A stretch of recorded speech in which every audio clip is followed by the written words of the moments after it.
अपना हुकूम। जब अधिवक्ता बना था उनको जाने दीजिए, फिर घुमा देंगे, तो चढ़ने दीजिए। एक स्वागत समारोह इनके तरफ से आयोजित हुआ था राम संदेश राय जी का। उसमें मैं बैठा हुआ था।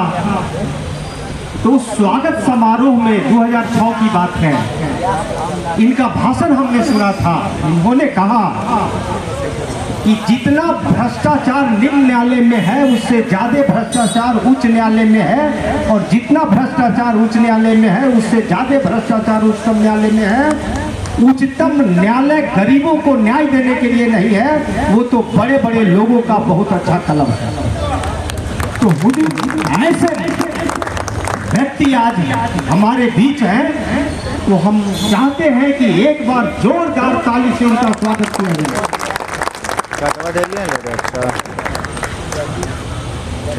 अब मैं आमंत्रित करता हूं मंच पर बैठने के लिए प्रेम सिंह जी को, जो अखिल भारतीय अधिवक्ता कल्याण समिति के न्यायार्थी प्रकोष्ठ के अध्यक्ष हैं।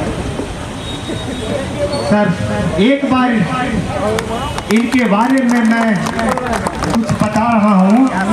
एक बार कार्यक्रम इनका हुआ था न्यायार्थी प्रकोष्ठ का फतुहा में, और उस कार्यक्रम में जो लोगों का भीड़ हमने देखा और जो अन्याय भ्रष्टाचार पर जो तीखा प्रहार हुआ, उससे हम लोग बहुत ऊर्जावान हुए, और वही ऊर्जा का परिणाम है कि आज हम लोग इतने, हाँ सबका है। तो एक बार इनके स्वागत में भी ताली बजाया जाए जोरदार।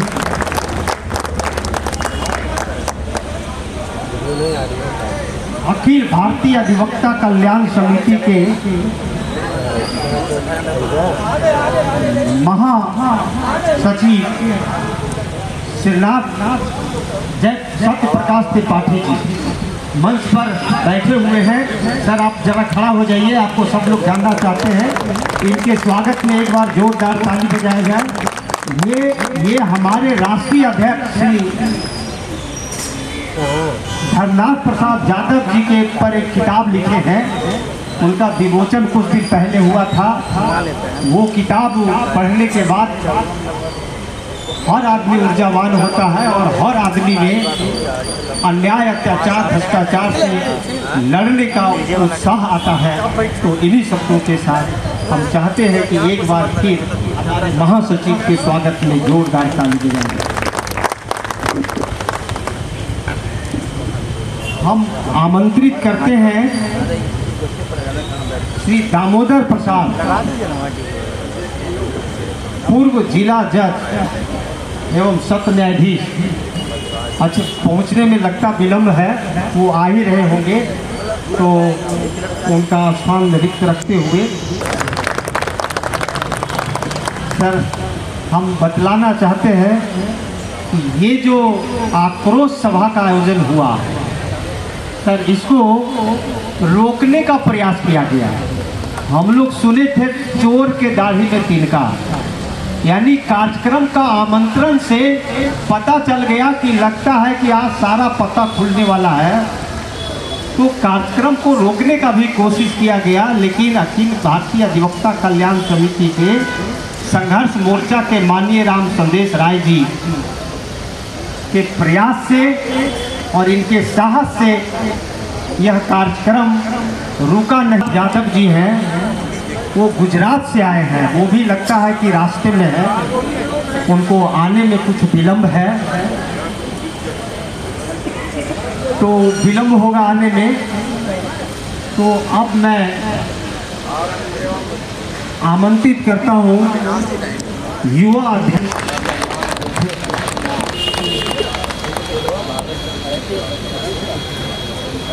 अब मैं आमंत्रित करता हूँ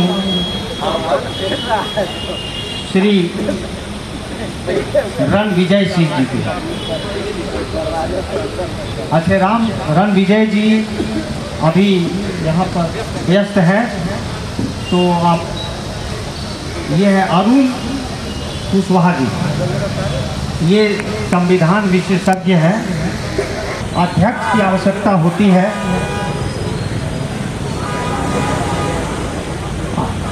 अध्यक्ष की आवश्यकता होती है। ये यहाँ पर एक बहुत ही सुयोग्य व्यक्ति धर्मनाथ प्रसाद यादव माननीय सदस्य भी रहे हैं और अखिल भारतीय अधिवक्ता कल्याण समिति के राष्ट्रीय अध्यक्ष भी हैं। तो हम प्रस्ताव करते हैं अध्यक्ष पद के लिए समर्थन के लिए। तो हम तमाम अपने विद्वान अधिवक्ताओं के साथ से इस प्रस्ताव का भारी समर्थन करते हैं।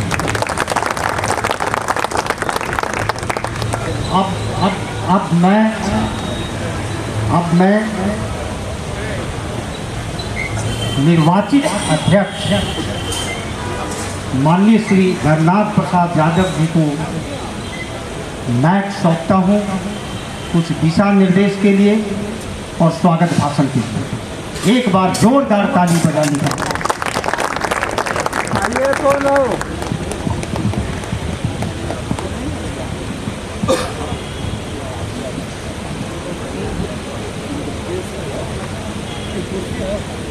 हरिओम।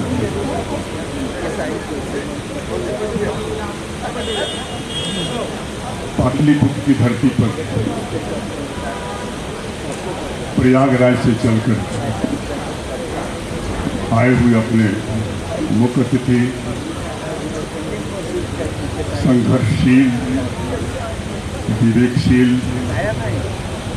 विद्वान, वरीय अधिवक्ता श्री बसंत चौधरी जी का, जिन्होंने इस उम्र में भी युवा का बोध है, जवानी का बोध है,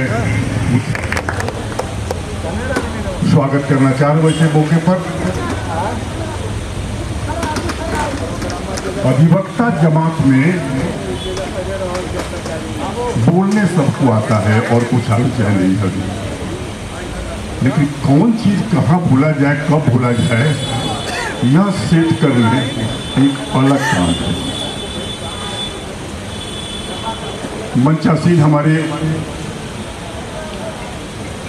साथ रहे, हर कदम से कदम मिलाकर चलने वाले नौजवान अधिवक्ता आपके पंकज कुमार जी, जिन्होंने न केवल अधिवक्ताओं के कल्याण की लड़ाई लड़े समय में, बल्कि जब Bihar state bar council election 2023 में सारे नियमों को ताक पर रखकर जो चुनाव कराए गए, अपने द्वारा बनाए गए नियमों को भी हटा दिए गए और विश्व के गिनी बुक में रिकॉर्ड करने लायक एक इतिहास बनाया गया। 47,528 टोटल मतदाताओं की सूची है बिहार में 23। ध्यान देंगे जरा सा, 47,528 कुल मतदाता है और वोट किसने पड़े? 56,350। ताली की नहीं, सेम की बात है। हिंदुस्तान के इतिहास में ये पहली घटना है कि 110% पोल हो गया। 100% पोल कराने की चेष्टा करती है सरकार भी, स्वयंसेवी संस्थाएं भी, हर जनता, हर लोग चाहते हैं 100% पोल हो जाए। और बिहार के इलेक्शन जो बार काउंसिल का हुआ, उसमें 110% पोल करा दिया गया। उनको धन्यवाद दीजिए कि सबला कहिएगा। उसमें भी जब हम लोगों ने उसकी लड़ाई लड़ी, 157 उम्मीदवार लड़ाई लड़े थे, जिसमें पंकज जी भी एक मेरे नौजवान साथी, जो एक 82 वर्ष की उम्र वाले के साथ एक 40 वर्ष के नौजवान मिलकर के वो आज भी उस लड़ाई लड़ी जा रही है। और उस लड़ाई की खूबी सबसे बड़ी ये है कि अब तक जो है तो आपके पक्ष पर निर्णय होते जा रहे हैं। लेकिन दुर्भाग्य ये है कि निर्णय आपके पक्ष में और कुर्सी अख्तियार किए हुए है वो आदमी जिसको कोई कानूनी अधिकार नहीं है। उस दिन जोड़ दिया जिस दिन अंतिम दिन नामांकन का था। ये किसी को अधिकार नहीं है कि फाइनल पब्लिकेशन ऑफ वोट के बाद एक भी मत जोड़ा जाए या घटाया जाए। हम सब वकील हैं, लेकिन वकील के पंडित जहां बैठे हुए लोग हैं वहां 365 वोट दिए गए, जोड़ दिए गए, आपत्ति की गई, नहीं सुना गई। काबिले तारीफ तो बात यह हो गई कि जहां बॉक्स को सुरक्षा के दृष्टिकोण से स्टील बॉक्स में भेजना है और स्टील बॉक्स में मंगाना है, ये आपके रूल में लिखा हुआ है। मनमाने ढंग से उसे तहत नहत करने के लिए से, रद्दो बदल करने के लिए से कह दिया गया, डायरेक्शन दे दिया गया कि झोला जाएगा और बोला जाएगा। और हिंदुस्तान का पहला चुनाव है इस बिहार स्टेट बार काउंसिल का कि बॉक्स के बदले में झोला में कर दिया गया। उस ब्लैक पेपर को झोला ही में गया और झोला ही में आया। काबिल तारीफ है। एक और बात कह रहे हैं, बात तो बहुत नहीं कह पाएंगे, उससे संदर्भ में एक और बात कह रहा हूं जो आपको रोंगटा खड़ा कर देगा। इन्होंने सूचना डाली कि एक निर्देशिका दिया चुनाव के लिए, चुनाव के निर्देशिका जो रिटर्निंग अफसर के हाथ में लिखा जाता है, उसमें 14 पैराग्राफ कि ट्रिब्यूनल ने भी होल्ड कर दिया। 7/12/24 को ट्रिब्यूनल ने होल्ड कर दिया। You can't deem to the member of the council. क्यों भाई? यदि रिजल्ट आपका सही भी हुआ है, चुनाव सही भी हुआ होगा, उन दोस्त पर बाद में देखा जाएगा, लेकिन इतना मान लीजिए कि यह जो चुनाव हुआ आपका अभी तक प्रकाशित नहीं हुआ है, अभी तक नोटिफिकेशन नहीं हुआ है, इसीलिए इस चुनाव को जब तक प्रकाशित नहीं होता गजट में आप मेंबर नहीं हैं। और ट्रिब्यूनल ने कहा कि अपना नाम और फोटोग्राफ तक जो दे दिया आपने ऑफिशियल वेबसाइट में, तुरंत वापस रखे एफिडेविट दे दिया गया। और कार्य ये करते चले जा रहे हैं और कुछ नहीं तो तानाशाही, मनमानी और कानून से अपने को ऊपर हट करके सब निर्णय के बावजूद भी आप गैर कानूनी ढंग से बिहार स्टेट बार काउंसिल को चला रहे हैं। और TADA के नाम पर 8 से 10 लाख रुपया प्रति महीना आपका जा रहा है वहाँ, जिसे कोई अधिकार ही नहीं है। वह जो है तो अधिकार से बना हुआ है। और ये लोग कहते हैं, उसमें साथ देने वाले हमारे मित्र, नौजवान मित्र हमारे शुक्र जी हैं, जिससे मैंने इनकी बहादुरी के लिए, इनकी हिम्मत के लिए मैं दाद भी देता हूँ और स्वागत भी करता हूँ। बगल में हमारे बैठे हुए प्रेम जी हैं। ये प्रेम जी बहुत खुशहाल, इसे मैं अभिनंदन वंदन करता हूँ।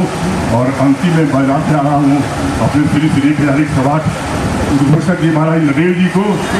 इंद्रदेव जी अधिवक्ता के अलावे एक असल लड़ाई लड़ रहे हैं। वह लड़ाई है इनकी हिंदी उच्च न्यायालय उच्चतम न्यायालय में भी प्रयोग किया जाए।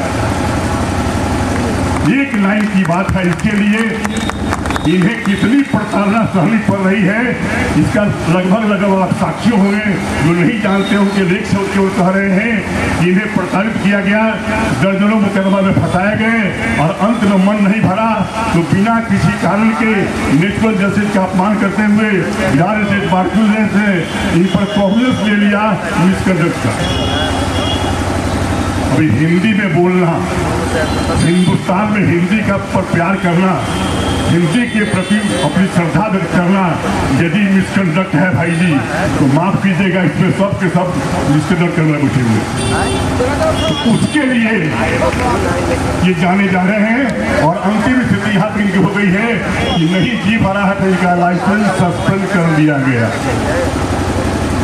और केस लड़ रहे हैं PCI में। और तमाम जो यहाँ गलती हुई इससे ज्यादा गलती वहाँ से हो रही है। इनकी एक ही शिकायत थी कि हमें फांसी देते अच्छा था, लेकिन हमसे पूछ तो लेते, हमें सुन तो लेते, हमारा अपराध क्या है, मांग तो लेते हमसे कम। ये शिकायत लेकर वहां जब गए तो उसने और कमाल कर दिया। उसने पूछा नहीं था, लेकिन दिन दो दिन डेट दिया था। उसने क्या किया कि सेम डेट पर बिना पूछे हुए इनका लाइसेंस रद्द कर दिया। तो बड़े मियाँ तो बड़े मियाँ, छोटे मियाँ तो भाला, या इसको छपरहिया भाषा में कहे, आप लोग छपा करेंगे तो छपरहिया भाषा में कहते हैं इसको कि एक सज्जन व्यक्ति पढ़ी लिखी तरह रोड पकड़ के जा रहा था, देखा एक बच्चा सड़क पर खड़ा होकर पेशाब कर रहा है। आज की बात नहीं होगी, तो सब खड़े होकर उस समय की बात हो, खड़ा होकर पेशाब करना सम्मानजनक नहीं था, सभ्यता के प्रतीक नहीं था। उस समय की बात कह रहा हूँ। तो उसने उसके कान पकड़ा, कहा चलो तुम्हारे बाप से शिकायत करते हैं। पकड़ के ले गया, चलो घर किधर, तुम्हारा घर किधर है। लेते लेते चला गया उसके घर के पास, देखा टोला में पहुंचा, कहा इस तरह घर हमारा वही आगे वाला है। कहा कि छप्पर पर खड़ा होकर जो पेशाब कर रहा है कौन है?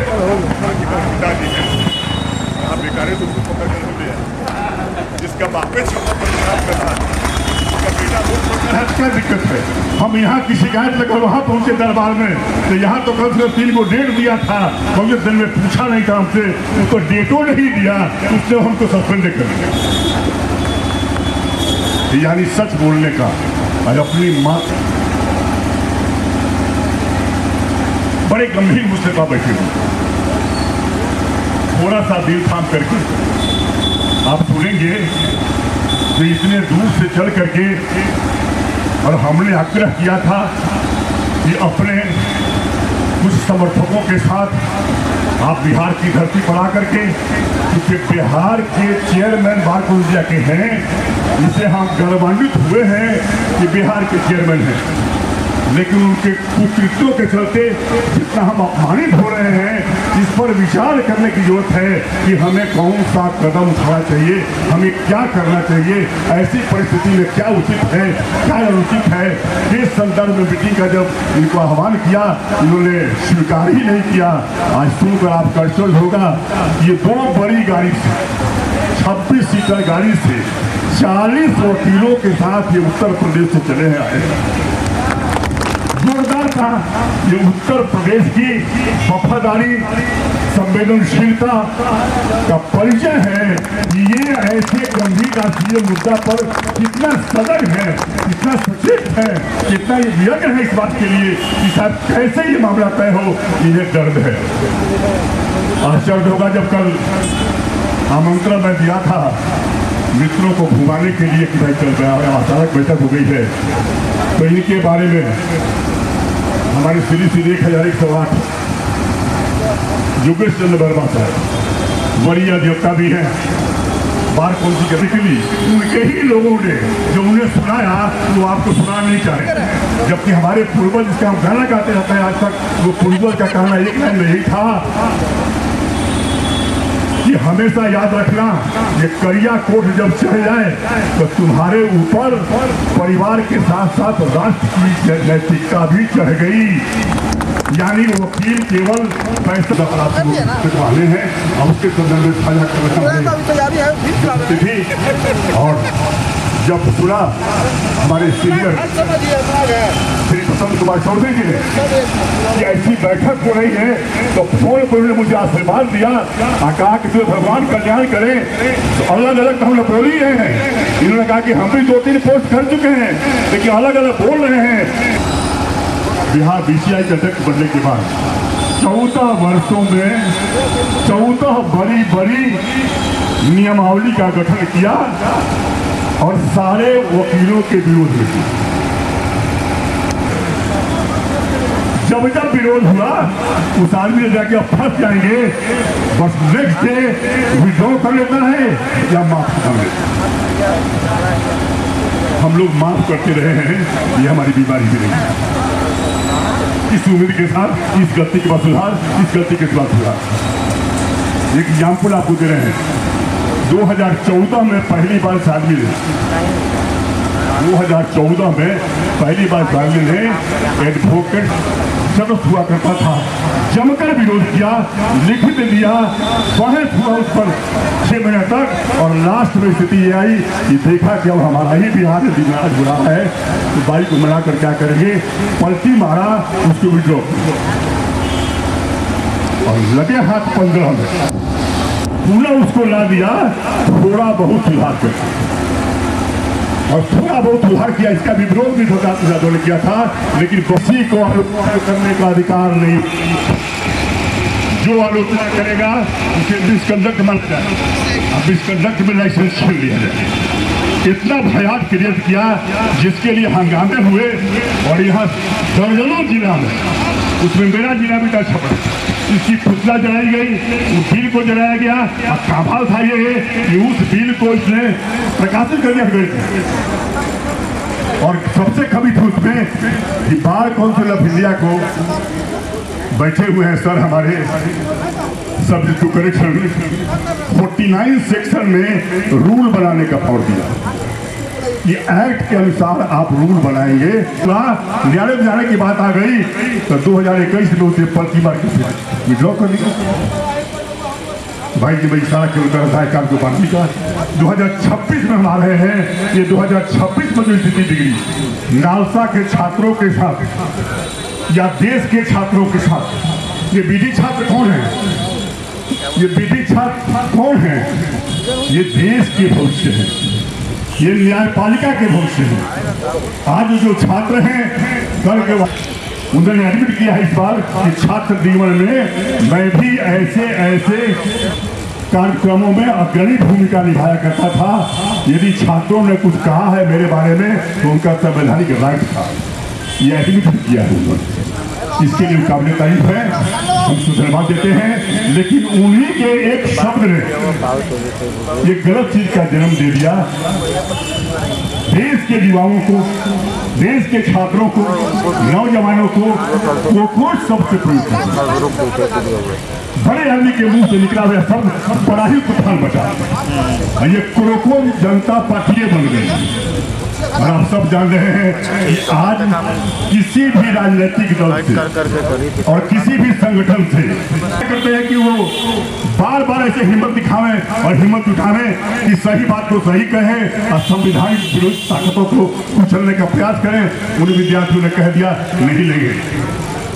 मनन जी के मन में पहले से रसगुल्ला फूट रहा था कि किस तरह से नहीं लिया, इतना बड़ा तनाशाह मन बन गया है। वो आदमी अपने निर्णय लेकर के चिट्ठी ऑफिस से इशू नहीं करा है, हर चिट्ठी सेक्रेटरी इशू करता है। हमारा लेटर हेड है बीसीआई, गंभीर मामला है भाई, बीसीआई का लेटर हेड है, ऑर्डर आप कर रहे हैं और चिट्ठी पर दस्तखत आप ही कर रहे हैं। का मतलब हुआ कि न काउंसिल के मेंबर को जानने दिया न उसको जानने दिया, कहा कि सब शेयरबाजी न करके उसमें, और आपने भेज दिया जैसे भेजा। और जिसको कॉकरोच पार्टी बना दिया था उन छात्रों के संज्ञान में गया, उन्होंने भारी रूप से विरोध करना शुरू किया। अब विरोध में से अब समझ में आ गया कि उसी बीच में जिससे उम्मीद थी कि प्रसन्न हो जाएंगे, उसने कहा था कौन होते हो तुम हमारे विद्यार्थियों के बिछाने वाले। ये बीसीआई कौन होता है? हमारे यहाँ बिचारी का मामला था, क्यों आ गया इस मामले में आप? उनका यह अधिकार था, यदि विरोध भी किया था तो समझाधिकार था। यह जैसे ही वक्तव्य आया सूझबूझ हुई सीधी फौज को पूरे देश के लोगों ने पकड़ लिया कि भाई बार बार गलती करता है और बार बार माफी मांगता है, बार बार विड्रॉ करता है, अपने फायदे में ये काम करना चाहता है। ऐसी स्थिति में क्या इस आदमी को नैतिकता है उस पद पर बनने का? क्योंकि उस आदमी के चलते उसकी प्रतिष्ठा नहीं जा रही है। पूरे 27 लाख वकीलों की प्रतिष्ठा के सवाल बना हुआ है, क्योंकि हम आदमी मुंह दिखाने लायक नहीं, हम जवाब नहीं दे पा रहे हैं लोग कि साहब आपका चेयरमैन जो सबसे है क्या कर रहा है, ये कौन सा दफा तक किए हुए हैं। यदि विरोध नहीं होता तो छात्रों, लाखों छात्रों का जीवन खतरे में पड़ चुका था। इसी विषय पर मुख्य रूप से आज की चर्चा है कि आपसे विचार लेंगे हम कि क्या हम इसके लिए। हम आभारी हैं अध्यक्ष जी का,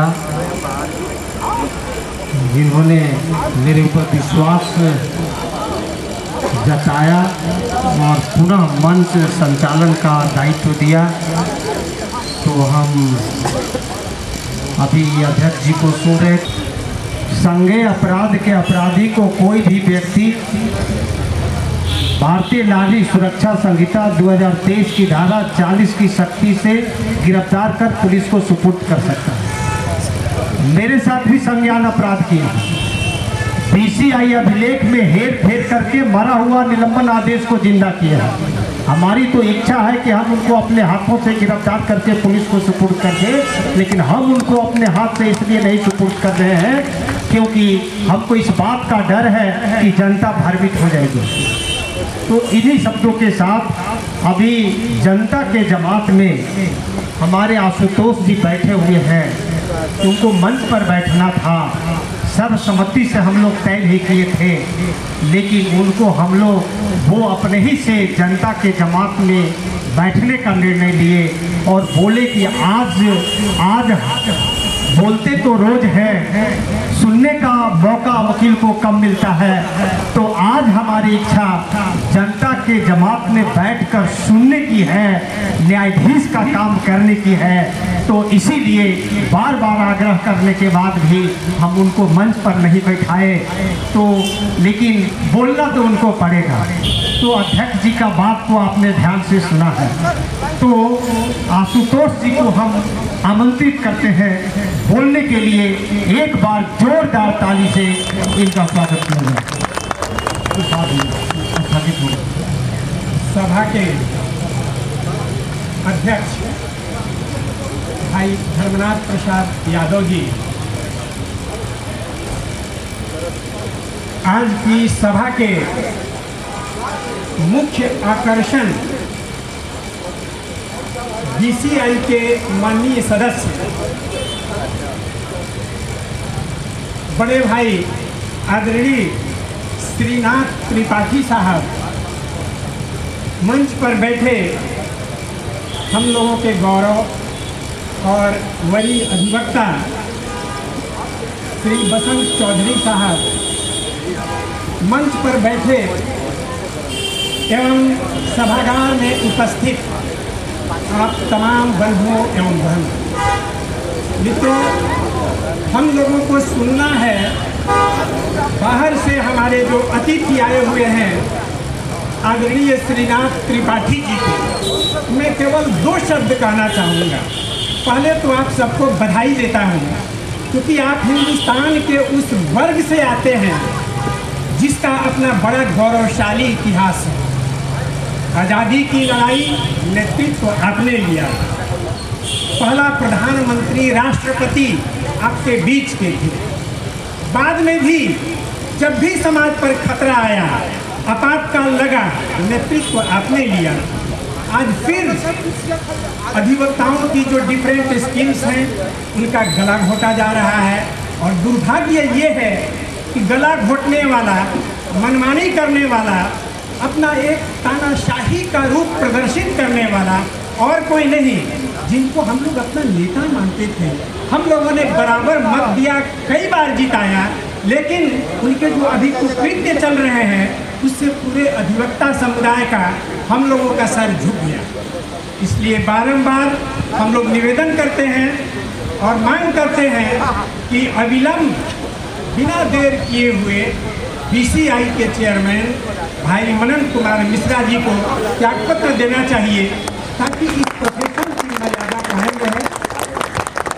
और इन्हीं शब्दों के साथ आपसे आग्रह है, उजाले अपनी यादों के हमारे साथ रहने दो, उजाले अपनी यादों के हमारे साथ रहने दो, न जाने किस गली में जिंदगी की शाम हो जाए। धन्यवाद।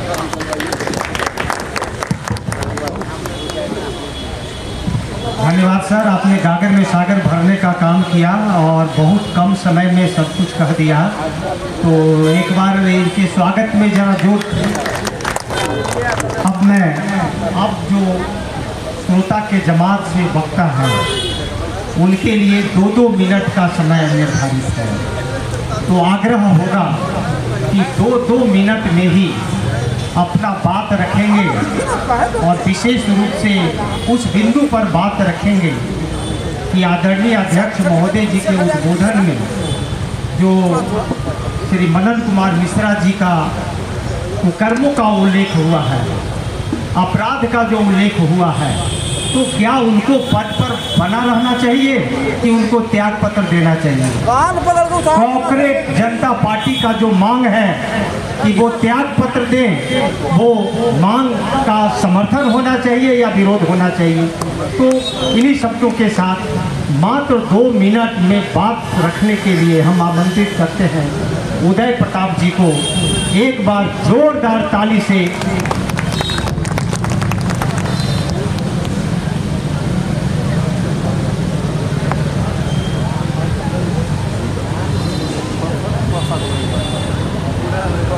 इस सभा के आदरणीय अध्यक्ष जी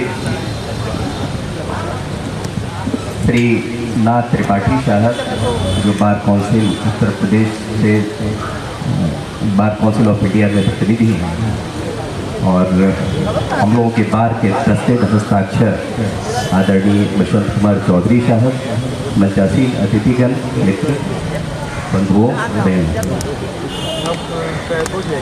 अब जो घटनाक्रम हुए हैं जिसकी चर्चा हम लोग अपने अधिवक्ता समुदाय के बीच में सामान्य रूप से किया करते थे, शायद एक चीज़ कह सकते हैं कि जब ये बहुत लंबा होता जाता है तो धीरे धीरे पाप का घड़ा, जिसको कहते हैं कि भरना, वो भर करके अब फूटने के कगार पे पहुंच गया। लगातार बार काउंसिल की गतिविधियां इस तरह से होती चली गई कि बार काउंसिल जो है अधिवक्ताओं के प्रोफेशन को रेगुलेट करने वाली एक विधायी संस्था के बदले कुछ उद्देश्यों की पूर्ति के लिए सदस्यों की पूर्ति का एक साधन बनती चली गई। और आज उसकी चरम परिणति आपने देखी कि कैसे जो है एक छात्र समुदाय यदि अपने डेमोक्रेटिक राइट का उपयोग करने का प्रयास कर रहा है चीफ जस्टिस के किसी कृति को लेकर के, तो उसको लेकर के सीधे आप जो है एक तरह का बयान जारी कर देते हैं। दूसरी बात यह है कि हम लोगों के बार में चर्चा तो हम लोग सब करते हैं, लेकिन बार में जो आज उपस्थिति होनी चाहिए, जो जोश खरोश होना चाहिए इस तरह के मुद्दों को उठाने का, वो जोश खरोश की थोड़ी कमी महसूस होती है। तब लगता है कि हम लोगों को और ज़्यादा इसके लिए और जोश खरोश से आगे आने की आवश्यकता है। आज आप देखें कि पूरे देश के अंदर अभी मुंबई बार का एक फैसला आया है, उन लोगों ने एक बजाबता एक रिजोल्यूशन लिया है। देश के विभिन्न हिस्सों में आज धरना प्रदर्शन चल रहे हैं दिल्ली बार की तरफ से, और ये कहा जा रहा है कि भाई आपने इस तरह का बयान क्यों दिया। और अध्यक्ष जी ने बहुत कैटेगरिकली बताए जिन संघर्षों का हम लोग भी हिस्सा रहे हैं, वेरिफिकेशन रूल, फिर प्लेस ऑफ प्रैक्टिस रूल, इस तरह के रूल आपके पास सारे डॉक्यूमेंट थे। हम लोगों ने उस समय लिख करके रिप्रेजेंट किया था कि सारे अधिवक्ताओं का जो आप वेरिफिकेशन करना चाहते हैं उनका सारा डॉक्यूमेंट आपके पास है, आप उसको स्कैन करा के उसका इलेक्ट्रॉनिक वेरिफिकेशन कराइए। और उसमें से यदि कहीं कोई आपको डाउट लगता है, ये नहीं कह रहे हैं कि किसी गलत अधिवक्ता को आप जो है बार काउंसिल में सदस्य बना के रखिए, यदि डाउट लगता है तो आप केस टू केस जो है उनको नोटिस करिए और उसके आधार पर आप वेरिफिकेशन कराइए। लेकिन वेरिफिकेशन का जो तमाशा हुआ, जो उस समय के हमारे मित्र लोग होंगे उनको याद होगा कितनी अफरा तफरी मचाई गई। तो ये सारी चीज़ें, सारी अव्यवस्थाएं क्रिएट करने के पीछे यदि कोई आदमी है तो उस आदमी को अब नैतिक रूप से इस कुर्सी पर बने रहने का हक हम समझते हैं कि नहीं है। इसलिए अब उनको खुद ही 12 से आप लगातार बने हुए हैं और 12 से आप अभी तक जो है रोज रोज आप दूसरों के लिए नियम बनाएंगे, अपने लिए आपका कोई नियम नहीं है। आप खुद से कोई चिट्ठी जारी कर देंगे, आपको हैरत होगी। आपको बेतिया बार का चुनाव भी प्रस्तावित था। बेतिया बार के चुनाव में बिहार स्टेट बार काउंसिल ने एक फैसला लिया कि बेतिया बार में चुनाव जो प्रक्रिया चल रही है वो प्रक्रिया चलेगी। माननीय बीसीआई चेयरमैन साहब ने एक दिन के ही बाद एक अपना लेटर जारी करके और उस चुनाव को स्थगित कर दिया, जैसे कि वो सारा फैसला बार काउंसिल ऑफ इंडिया का फैसला उनका व्यक्तिगत फैसला हो गया है। तो इस तरह की प्रवृत्ति आखिर काउंसिल बनी इसलिए है कि काउंसिल में सारे मुद्दों पर डिस्कशन हो, सारे मुद्दों पर बात हो और बात करके कोई निर्णय लिया जा सके। कोई व्यक्ति अपने में पूर्ण नहीं होता है। इसलिए आज ये समय है कि उनको खुद ही आकर सामने आना चाहिए और कहना चाहिए कि मैं चेयरमैन पद छोड़ने को तैयार हूँ। बहुत बहुत धन्यवाद। धन्यवाद सर, आपने भी उनके कदाचार के बारे में उल्लेख किया और इसके लिए आपको धन्यवाद। अब मैं आमंत्रित करता हूँ शिवानंद गिरी, वो बनारस से आए हैं। नहीं,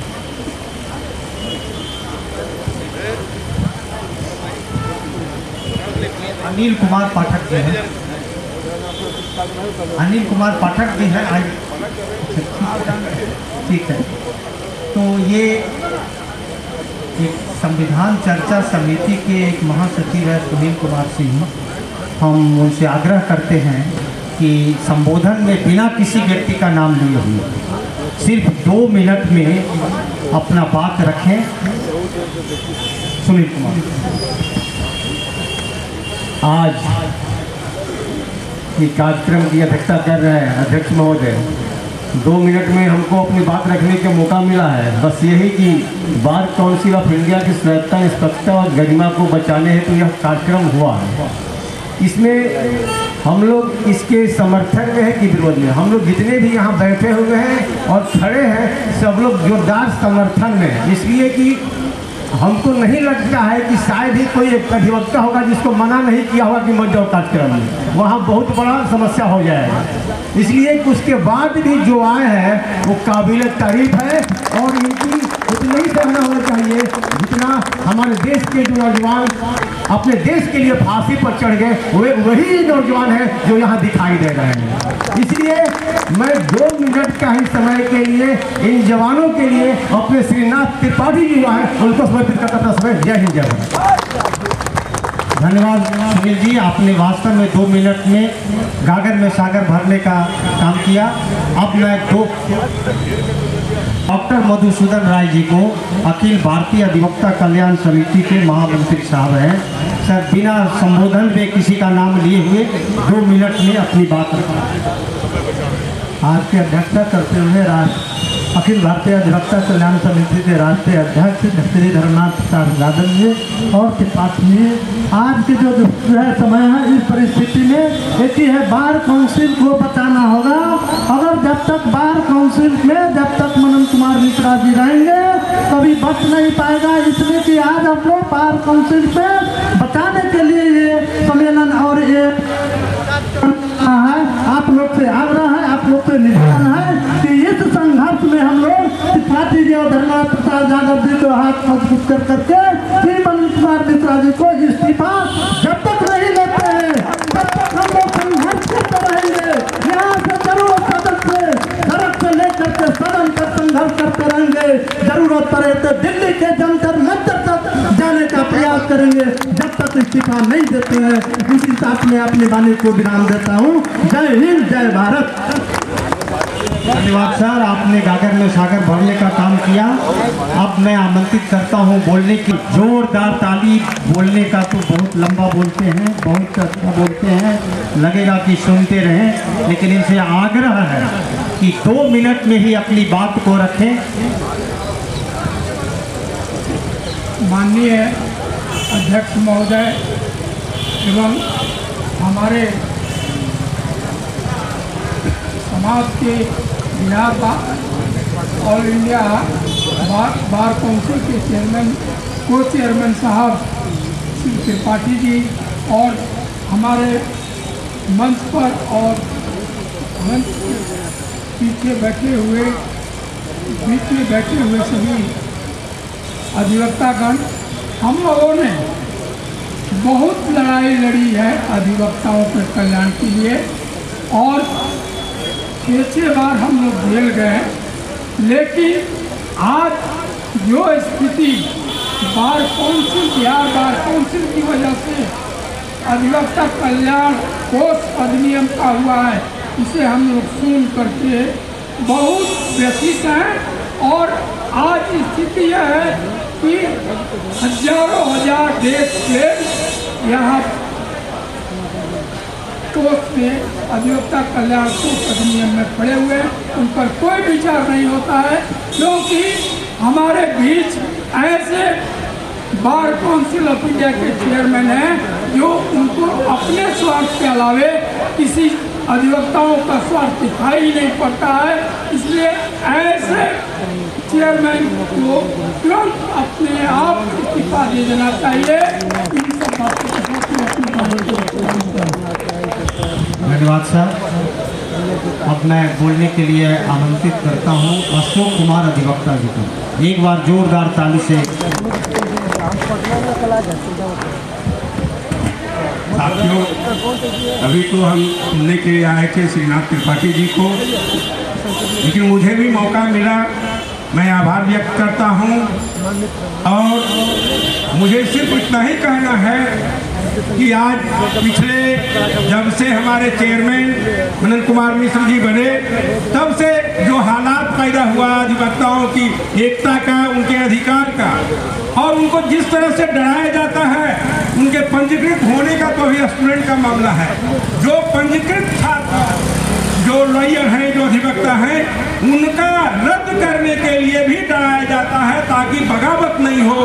और मुझे इस बात की खुशी है इस सभा से, इस बार जो उन्होंने अप्रोच लिया, जिस तरह से वो तरीका लिया दिल्ली में, और घंटों में उन्हें पीछे हटना पड़ा, माफी मांगना पड़ा, और जिस तरीके से वो भ्रष्टाचार की गंगोत्री में डुबकी लगा रहे हैं, अधिवक्ताओं की शोषण करके जो अर्जित पैसा अधिवक्ताओं का, उनका जिस तरह से दुरुपयोग हो रहा है, हम कहते हैं आज जरूरत है उनके खिलाफ बगावत करने की, और इस बगावत में हम भी कदम से कदम मिलाकर आगे चलेंगे, आपके साथ चलेंगे। श्रीनाथ त्रिपाठी जी, हम भरोसा दिलाते हैं बिहार के अधिवक्ता आपके साथ होंगे, और बिहार से मनन कुमार मिश्र को रिजाइन कराने के लिए बाध्य किया जाएगा, और करेंगे।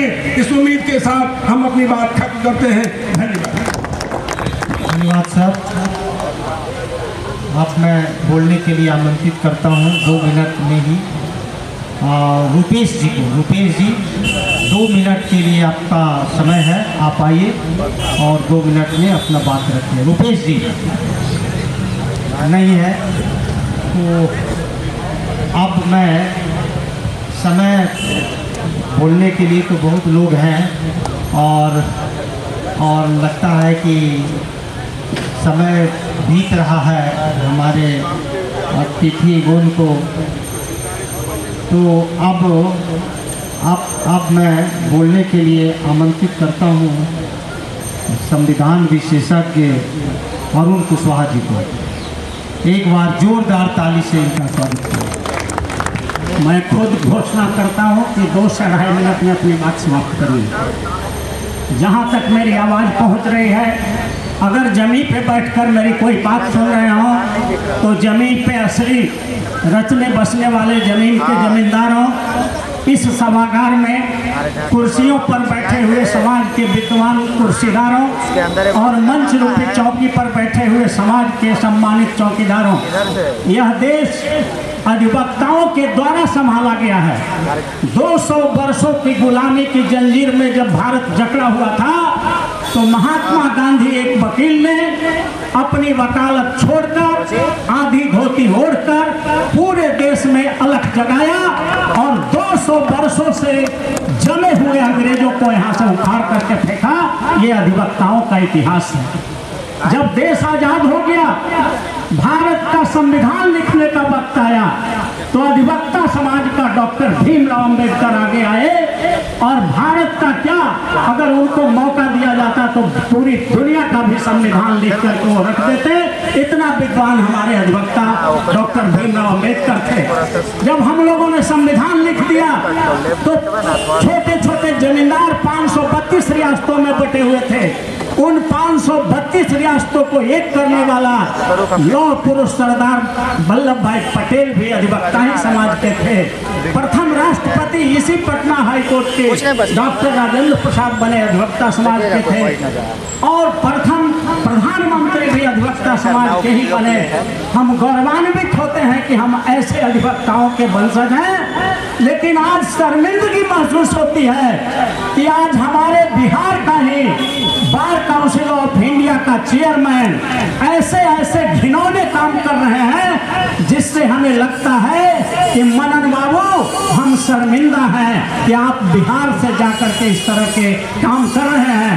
अभी उन्होंने विधेयक दिया है बना करके कि बच्चों का जो नया लॉ पास करेगा उसका इनरोलमेंट के लिए 22,500 रुपया कम से कम कर दिया जाए। 22,500 सुप्रीम कोर्ट ने ऑर्डर किया कि 750 रुपया में इनरोलमेंट करो। गरीब के बाल बच्चे आते हैं, उनको क्यों रोक रहे हो? तो इनको ऐश मौज करने के लिए 14 करोड़ का विदेश यात्रा इन लोगों ने किया है और ऐश मौज करने के लिए पैसा घट रहा है। तो तुरंत इन्होंने एक विधेयक बना करके प्रधानमंत्री से और सांसदों के बीच रखा है कि इनरोलमेंट का फीस 22,500 रुपया कर दिया जाए। अभी वो बिल बन करके आया है, मांगा गया है। तो ऐसे ऐसे अधिवक्ता विरोधी काम इन्होंने लगा दिया कि ऑल इंडिया बार एग्जामिनेशन होगा। जो बच्चा 6 सेमेस्टर 3 साल वाला कोर्स में 6 सेमेस्टर पास करके आता है, 5 साल कोर्स वाला में 10 सेमेस्टर पास करके आता है और उसको वकील बनने के लिए तुम ऑल इंडिया बार एग्जामिनेशन ले रहे हो। यहाँ तो सुप्रीम कोर्ट और हाई कोर्ट के जज बनने के लिए पिछला दरवाजा से कॉलेजियम सिस्टम से बहाल कर दिया जाता है और हमारे वैसे बच्चे जो 10 साल तक वकालत पढ़ करके आ रहे हैं उसको भगाने के लिए, उसको टॉर्चर करने के लिए 2 साल में 6 बार परीक्षा देने का छूट आप देते हैं और हर बार 5,000 रुपया लेते हैं। तो ये लूट मचा के रखा है। इसीलिए हमने कहा कि मनन मिश्रा जी हम शर्मिंदा हैं कि आप बिहारी होकर के और ऐसे ऐसे काम कर रहे हैं। जिस बिहार से महात्मा गांधी ने आज़ादी की लड़ाई शुरू किया था, जिस बिहार से गौतम बुद्ध ने ज्ञान प्राप्त करके पूरे दुनिया को दिशा दिया था,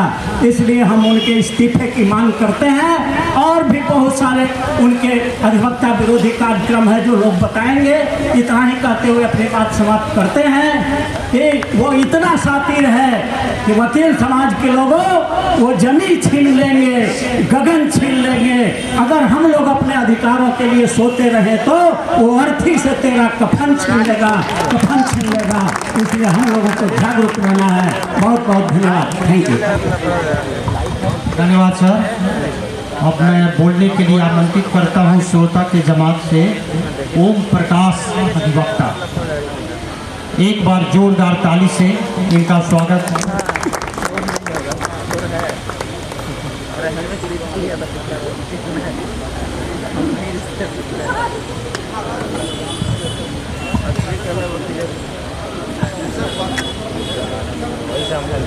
सबसे पहले तो मैं त्रिपाठी बाबू और इलाहाबाद हाई कोर्ट से या उत्तर प्रदेश से आए हुए अपने अधिवक्ता बंधुओं का नमन करता हूं, जो ये इतने बड़े पब्लिक कॉज के लिए इन्होंने इतनी लंबी यात्रा तय की है। मैं सिर्फ मुद्दे पर आता हूँ।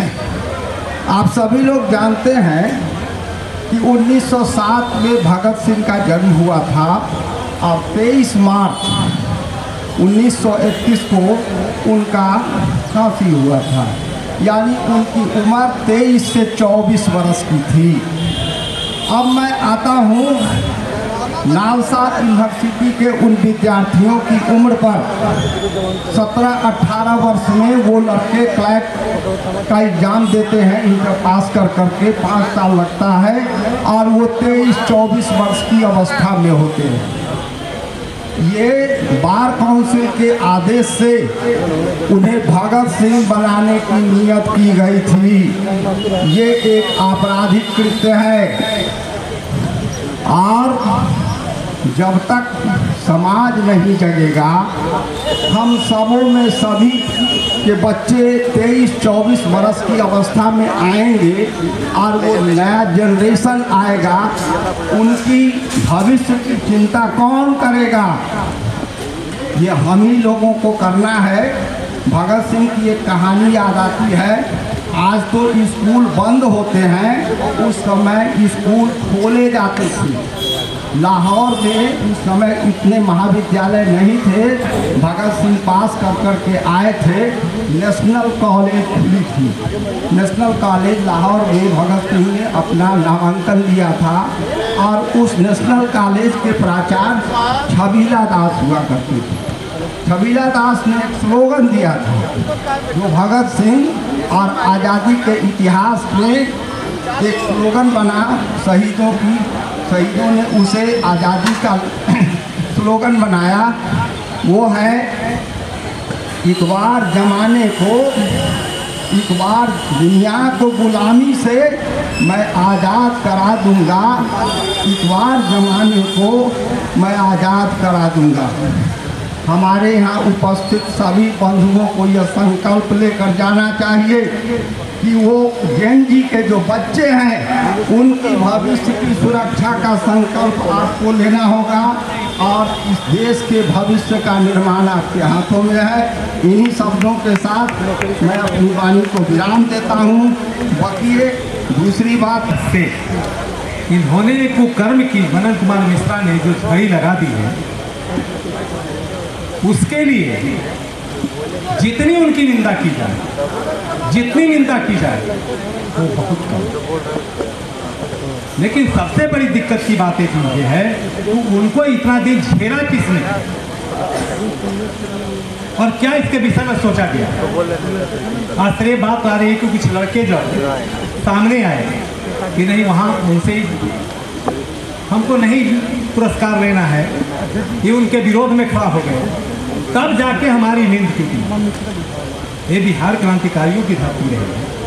लेकिन उससे पहले हम कहाँ आ सकते थे? आज तक 12 से लेकर के 14 वर्ष तक तो उनको तो झेलते ही रहे हैं और 12 से लेकर के अभी तक कितनी बार वो इलेक्शन करवा चुके हैं कुकर्मों के हैसियत से, और जिनको चाहे उनको बनाए, जिनको चाहे उनको हटाए। सारा बार काउंसिल के इलेक्शन बिहार का उनके पॉकेट में, उसी के अनुसार चले और किए। एक नहीं कहा जी, कितनी बार इलेक्शन तो वो करवा चुके हैं 12 से लेकर के अभी तक। काइन कितनों के जिंदगी से भविष्य से खिलवाड़ कर चुके हैं। हमारे अभी जो माननीय अध्यक्ष जी हैं धर्मनाथ यादव जी, वो भी बार काउंसिल में थे, उस समय कोई पद पर नहीं थे। हम लोगों ने ये स्टेट बार काउंसिल को घेराव किया था वकीलों के मांग के लिए। सर्वसम्मति से 2500 बार काउंसिलर जो समय थे, उन्होंने एक मत से निर्णय लिया कि जो लोग भी मांग लेकर के आए थे 11 लोग, सबकी लाइसेंस रद्द कर दी जाए। नोटिस इशू हुआ, 8 महीना दौड़ाया गया। 8 महीना के बाद जाकर के अमरसेपुर शेड्यूल खत्म हुआ। क्या हमारा गुनाह था? उस समय कैसे मनन कुमार मिश्रा जी बहुत अच्छे व्यक्ति थे और बहुत सज्जन व्यक्ति थे। आज के बाद पहले उन्होंने कहा कितनों के जिंदगी से खिलवाड़ किया, लाइसेंस उनको सस्पेंड किया और कितने को खत्म कर दिया। आज तक ने कहा है उनका विरोध हुआ। ठीक है, विरोध हो रहा है, हम भी उनके साथ में। हम तो सदा से ही 2012 से ही मांग में है उस व्यक्ति को 1 मिनट भी पद तो नहीं रहना चाहिए। और वो कहा करते थे कि हमारे लिए गौरव की बात है कि मनन कुमार मिश्रा बीसीआई के चेयरमैन हैं। मैं बार बार कहता रहा हूं कि तमाम बिहारी वकीलों के लिए गलाने की बात है वो ऐसा व्यक्ति उस पद पर बैठा। आज कोई भी व्यक्ति पूरे हिंदुस्तान का नहीं चाहेगा उस पर बिहार का कोई भी व्यक्ति चेयरमैन बने बीसीआई का। ऐसा वो व्यक्ति को कर्म किया बिहार के बारे में, ऐसा उस व्यक्ति ने धारणा बना किया कि लोगों के बाद में चला गया कि बिहारी वैसा ही होता है। ये कितनी बड़ी बिहार की क्षति हुई है, ये जो कहना बड़ा मुश्किल बात। और उस व्यक्ति को जमीन है कहाँ? उस व्यक्ति को तो जमीन है ही नहीं। वो व्यक्ति तो अपनी स्वार्थ के लिए कितनी भी कुकर्म करने को तैयार है, इसलिए व्यक्ति रिजाइन करेगा कि नहीं। लेकिन खैर, मैं दूसरे फोरम पर भी अपनी काम करता हूँ, अध्यक्ष जी जानते हैं। लेकिन जब मुझे बात पता चली, मैं इसमें शरीक इसलिए हो रहा हूँ कि कम से कम बिहार से पहली बार ये आवाज उठ रहा है कि मनन कुमार इस्तीफा दो। और उस व्यक्ति को अब कम से कम 1 मिनट भी विलम्ब नहीं करना चाहिए कि जब जिस बिहार में पैदा हुए, पुष्पित हुए, पलित हुए, जब वही न चाहता है वो पद पर बने रहे, तो हमको लगता है कि उस व्यक्ति में एक पैसा भी यदि जमीर बाकी हो तो एक घटना मीटिंग की बात सुन करके, इसकी सारी आवाज़ को सुन करके उस व्यक्ति को तत्क्षण अपने पद से इस्तीफा दे देना चाहिए। धन्यवाद। धन्यवाद सर। बार बार इशारा आ रहा है कि अब समय मंच पर कल्याण समिति का एक बार जोरदार ताली से समर्थन।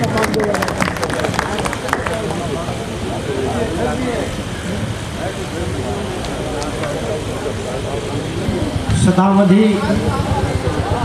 भवन के परिसर में इस संध्या की घड़ी में आज के इस आक्रोश सभा की अध्यक्षता करने वाले हमारे बार काउंसिल के पूर्व उपाध्यक्ष और वकील भाइयों के कंधे में कंधे मिला करके वकील भाइयों के हितैषी हम लोगों के गार्जियन धर्मनाथ प्रसाद यादव जी हमारे बीच, हम लोगों के अभिभावक और पटना उच्च न्यायालय के वरीय अधिवक्ता और गरीब गुरुओं के लगातार उनके दुख दर्द में हितैषी बन करके लड़ते रहने वाले माननीय वरीय अधिवक्ता बसंत कुमार चौधरी साहब हमारे बीच दिल्ली और इलाहाबाद से और बार काउंसिल ऑफ इंडिया के को चेयरमैन जो वाइस चेयरमैन के रूप में रहे और बार काउंसिल ऑफ इंडिया के वर्तमान मेंबर और क्रांतिकारी भाई पूरे देश के वकीलों के हित में यह जागरण पैदा करने वाले हमारे मुख्य अतिथि श्री श्रीनाथ त्रिपाठी जी, हमारे मंच पर भाई प्रेम जी, भाई अरुण जी, क्रांतिकारी साथी इंद्रदेव भाई, उदय भाई, तमाम भाइयों को, आशुतोष भाई, सब लोगों को अभिनंदन करता हूं क्योंकि समय बहुत कम है और हम जानते हैं कि जब बैल जब खेत से निकलता है हल जोत कर तो सीधे आप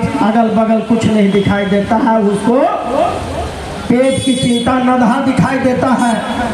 हमारे भाई अधिवक्ता बंधु सुबह से लेकर 4 बजे तक न्यायपालिका में अपने वकालत करते हुए सीधे समय था घर जाने का, नाश्ता पानी करने का। क्षमा प्रार्थी हूँ कि आपने इतनी कीमती समय भूखे प्यासे समय देकर के हमारे बीच में अपने लिए और जनता के लिए देश के भविष्यों के लिए त्याग करके बैठे हुए हैं। आप सबको हार्दिक अभिनंदन और नमन करता हूं। साथ ही साथ प्रयास किया गया है कि अल्पाहार की व्यवस्था इसका भी किया जाएगा और चाय की भी व्यवस्था आ रही है। थोड़ा सा धैर्य बनाए रखें कि मुट्ठी भर ही हम लोग हैं, जितने लोग हैं वो पूरे देश के लिए काफ़ी है।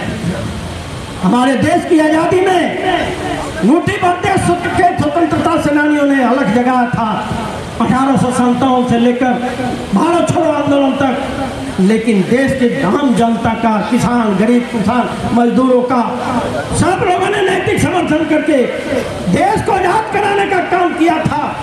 कुर्बानियां दी थी, गोली खाया था, इसलिए नहीं कि मेरा परिवार आबाद हो, मेरा घर आबाद हो, मेरा अगल बगल वाला आबाद हो जाए। उन लोगों ने कुर्बानियां दिया था और देश को आजाद कराने का काम किया था कि देश की जनता, गरीब, गुरुआ, किसान, मजदूर, पेड़ पौधे, चिड़िया चुरुंग अमन शांति से चैन से जिंदा रहेगा आजादी के साथ और अपना विकास के रास्ते पर जाएगा। लेकिन आज दुख के साथ इस संध्या की घड़ी में हम लोग एकत्रित होकर विचार और विमर्श कर रहे हैं और आक्रोश के तहत यह मीटिंग कर रहे हैं कि दुर्भाग्य है जिस हर्षोल्लास के साथ, जिस खुशी के साथ इस बिहार का बेटा तो बार काउंसिल का चेयरमैन यहाँ से चुन करके भेजा गया था, माननीय मनन कुमार मिश्रा को बड़ी गौरव महसूस हुआ कि मनन कुमार मिश्रा बिहार का बेटा है। जैसे डॉक्टर राजेंद्र प्रसाद ने देश का पहला राष्ट्रपति बनकर के इसी बार काउंसिल एसोसिएशन का एडवोकेट एसोसिएशन का स्थापना किया था और इस पटना उच्च न्यायालय का मान और सम्मान ऊंचाई पर पहुंचाया था। इसी हाई कोर्ट थे सूरज नारायण सिन्हा भी बार काउंसिल ऑफ इंडिया के चेयरमैन थे, जेपी भी थे। एक से एक महान विभूति पैदा हुए और देश का मान और सम्मान बढ़ाने का काम किया। लेकिन आज दुर्भाग्य की बात है कि मनन कुमार मिश्रा इस मंच के माध्यम से कह देता हूं कि तुमने अपना मुंह काला नहीं किया है। पूरे बिहार की जनता, न्यायपालिका और बिहार के अधिवक्ताओं को अपमानित करने और मुंह पर काली ठोकने का काम किया है। आज भी नैतिकता है तो तुम रिजाइन कर दो। मैं रिजाइन कराने के लिए आज चरणबद्ध आंदोलन यहाँ से शुरू कर रहे हैं। पूरे देश में तहलका मच रहा है। आज आप लोगों को मालूम है कि नहीं, बार काउंसिल ऑफ इंडिया में हमारे तमाम दिल्ली का अधिवक्ता बंधु घेराव करने का काम किया है। बॉम्बे में अधिवक्ता बंधुओं ने घेराव करने का काम किया है। शर्म लगनी चाहिए देश के कोने कोने में। और आज तुम्हारा ये नेटिव प्लस है। मैं पूछना चाहता हूँ कि इतने भाई बैठ करके त्याग तपस्या करके क्यों तुमको हटाने का निर्णय लिया? बिहार की धरती से, बिहार के बार काउंसिल से लेकर बार काउंसिल ऑफ इंडिया को तुमने चाटने का काम किया। तुमने नोच लिया। ऋणविहीन लोगों को यहाँ तुमने अध्यक्ष बना दिया। जो रात का रात और दिन का दिन करते हो तो साष्टांग मारता है। ऋणविहीन लोगों को अध्यक्ष बना दिया। बार काउंसिल को लूट कर खा गया। तुमने 2012 में बार काउंसिल ऑफ इंडिया का चेयरमैन बना। ये पूछना चाहता हूँ कि बिहार या देश के वकीलों के लिए तुमने आज तक कौन सा अच्छा काम किया? तुमने शोषण और अपने स्वार्थ के लिए अरबों रुपया कमाने का काम किया, वकीलों को ठगने का काम किया। तुमने वेरिफिकेशन 14 और 15 में लाया था। यही हमारे 20-25 बंधुओं ने इस वेरिफिकेशन का विरोध किया था। 500 रुपया लिया। एडवोकेट एसोसिएशन में पानी पटाने का हमारे बंधुओं ने किया था हमारे साथ। इसी बार काउंसिल से 10 बोरा उतार करके वेरिफिकेशन का फर्ज जलाया था। तुमने अपने ऋणविहीन लोगों के माध्यम से FIR करने जा रहा था। हम लोग बैठे हुए थे कि FIR करो, हम जेल जाने के लिए तैयार हैं। और किस लिए तुमने वेरिफिकेशन करा? फेक अधिवक्ताओं को बचाना है, हटाना है। 25%, 40% जाली अधिवक्ता आ गए हैं। क्या तुमने 40% में एक भी 15 से 26 तक एक भी फेक अधिवक्ताओं को निकालने का काम किया? तुमने 500 रुपया ले लिया वेरिफिकेशन के नाम पर। 22 लाख रुपया तुमने लेकर के घोटाला करके खा गया। तुमने विरोध किया हम लोगों ने, तो तुमने पुनः 100 रुपया करके वेरिफिकेशन किया। क्या यही पुराने जो 30 साल, 40 साल, 50 साल से जो प्रैक्टिस करते हैं वो बार बार 5 सालों के बाद क्या वो संदिग्ध दिखाई देते हैं? क्या वो जाली हो जाते हैं? अब तुम क्या चाहते हो कि अपने बाल बच्चे या बीवी का भी यहाँ वेरिफिकेशन कराना होगा? तुमने पैसा क्या किया? तुम सब पूछते हैं। मैं मुद्दे पर आता हूँ लेकिन यहाँ से भ्रष्टाचार का गिनाता हूँ। 20,000 किताब का भाई 60 लाख रुपया खा गया इन लोगों ने ऋणविहीन लोगों के माध्यम से। आपने 50-50 रुपया वेलफेयर कर दिया। 2007 और 6 और 7 से आज तक ऑडिट नहीं हुआ। ये बार काउंसिल का चेयरमैन जो ऋणविहीन चेयरमैन है बार बार कहता है राम संदेश हो गया है, कितना बढ़िया बिल्डिंग बना दिए हैं। देखो, मैंने कहा कि ये पैसा अंधे को भी दे देते तो इससे बढ़िया बिल्डिंग का रंग दोगन कर देता। ये कई करोड़ों रुपया का आपने खा गया। मैं जानता हूँ कि आज से 29 साल पहले पटना हाई कोर्ट में आया था तो आपको देखा था, उसमें यूनाइटेड बैंक का था, आज पंजाब नेशनल बैंक हो गया। बैंक मैनेजर के सामने वर्तमान चेयरमैन जो फर्जी चेयरमैन है ये गिरा रहे थे कि मेरा गिरवी रख लीजिए, मेरा चेम्बर गिरवी रख लीजिए, एक गाड़ी दे दीजिए। आज 5 गाड़ी यहाँ कहाँ से आ गया आपके पास, इनोवा आ गया, फॉर्चूनर आ गया। कल मैंने गाड़ी देखा, ये कहाँ से आ गया, किसकी कमाई है आपका या हमारे वकील भाइयों के गाड़ी कमाई को लूट करके खा रहे हो? क्या मैं पूछना चाहता हूँ, 5-5 साल से 500 हमारे अधिवक्ता बंधु मर गए, मेडिकल ऑर्डर डेथ क्लेम आज तक नहीं मिला। तुमने पैसे का क्या किया, और मट्ठा कर दिया।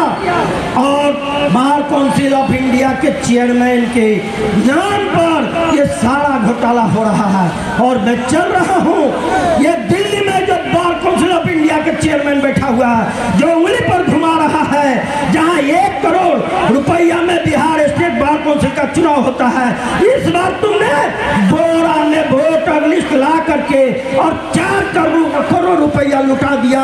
अब 74 लोगों को लाख 5 लाख रुपया दे करके खुश करके यहाँ तक एक सरकार जज को अपने आड़ो बनाया और उसको सुप्रिंटेंडेंट बनाया, उसको भी महंगा इनाम दिया और मनमर्जी से अपने लोगों को जिता करके तुमने दिया।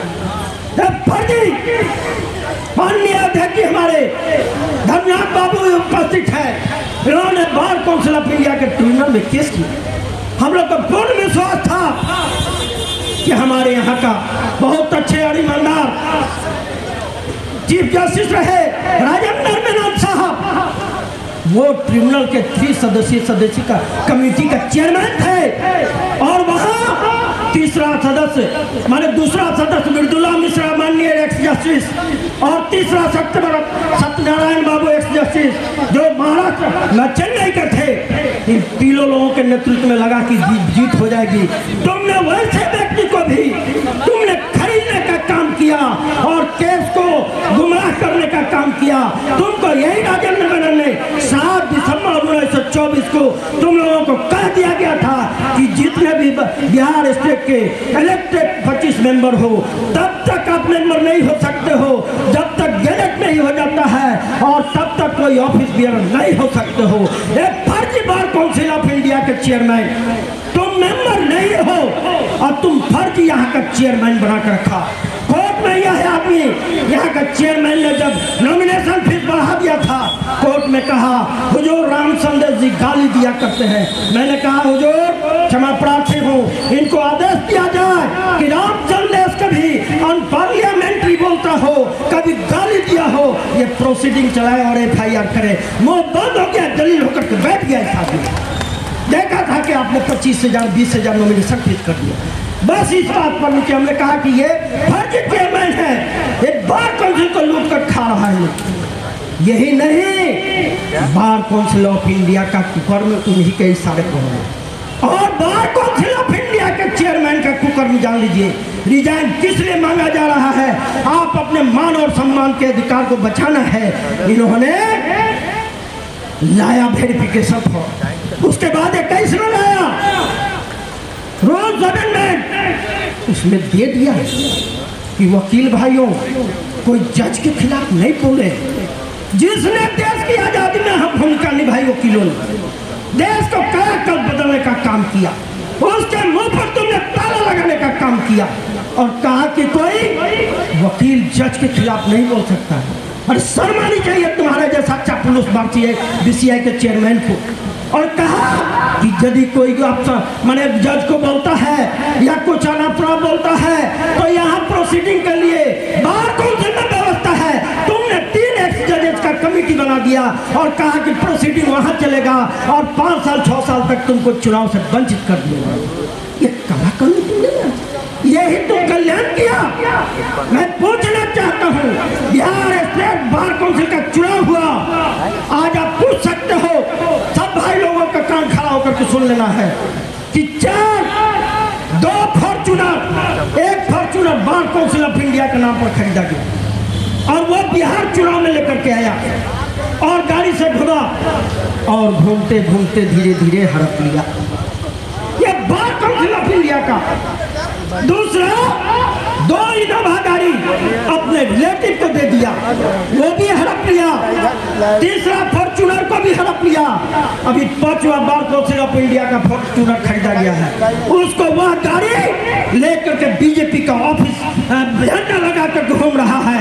साहब लगने चाहिए वकीलों के खून और पसीने के पैसा का होली खेल रहे हो और तुम यहाँ के लोगों को, जीते हुए लोगों को ऊटी और मनाली और गोवा ले जाने का काम करते हो। मैं पूछना चाहता हूँ कि तुमने गोवा में जो internal university law office university बनाने का काम किया, उसका तुमने आजीवन ट्रस्टी बन गया। मरते रहेंगे, जीते या हारे, मरते दम तक ट्रस्टी का मालिक रहेंगे।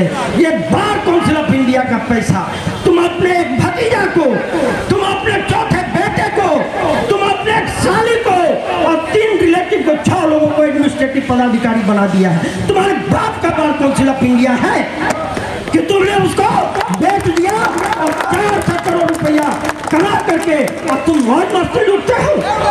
ये 14 करोड़ रुपया का हिसाब कौन देगा जो साल में तुमने मतलब प्रेस कॉन्फ्रेंस करके चाय पानी पर 14 करोड़ रुपया बार काउंसिल ऑफ इंडिया का तुमने खर्चा किया है।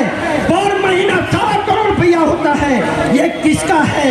ये गरीब भाइयों का, वकील भाइयों का, जो सुबह से शाम तक मेहनत करता है और 50-50 रुपया वेलफेयर देता है। और तुम हमारे वकील जो भविष्य है उसको बर्बाद करने का काम करो। हमको तो बर्बाद कर ही रहे हो, वकील भाइयों को ताला लगा रहे हो, नहीं बोलने दे रहे हो। तुम इसका पैसा का जवाब कौन देगा? तुमने अभी हमारे वकील भविष्य है जो लोग यहाँ पास कर सकता है, हो गया 2 मिनट से आप पास करके आते हो और उसका रजिस्ट्रेशन कराते हो। तुमको शर्म नहीं लगती है कि वेरिफिकेशन तो पुराने लोगों को कराते हो? तुम वेरिफिकेशन के नाम पर 2010 के बाद भी पैसा लेते हो वेरिफिकेशन के लिए, क्यों नहीं होता है? वो पैसा कहाँ जाता है?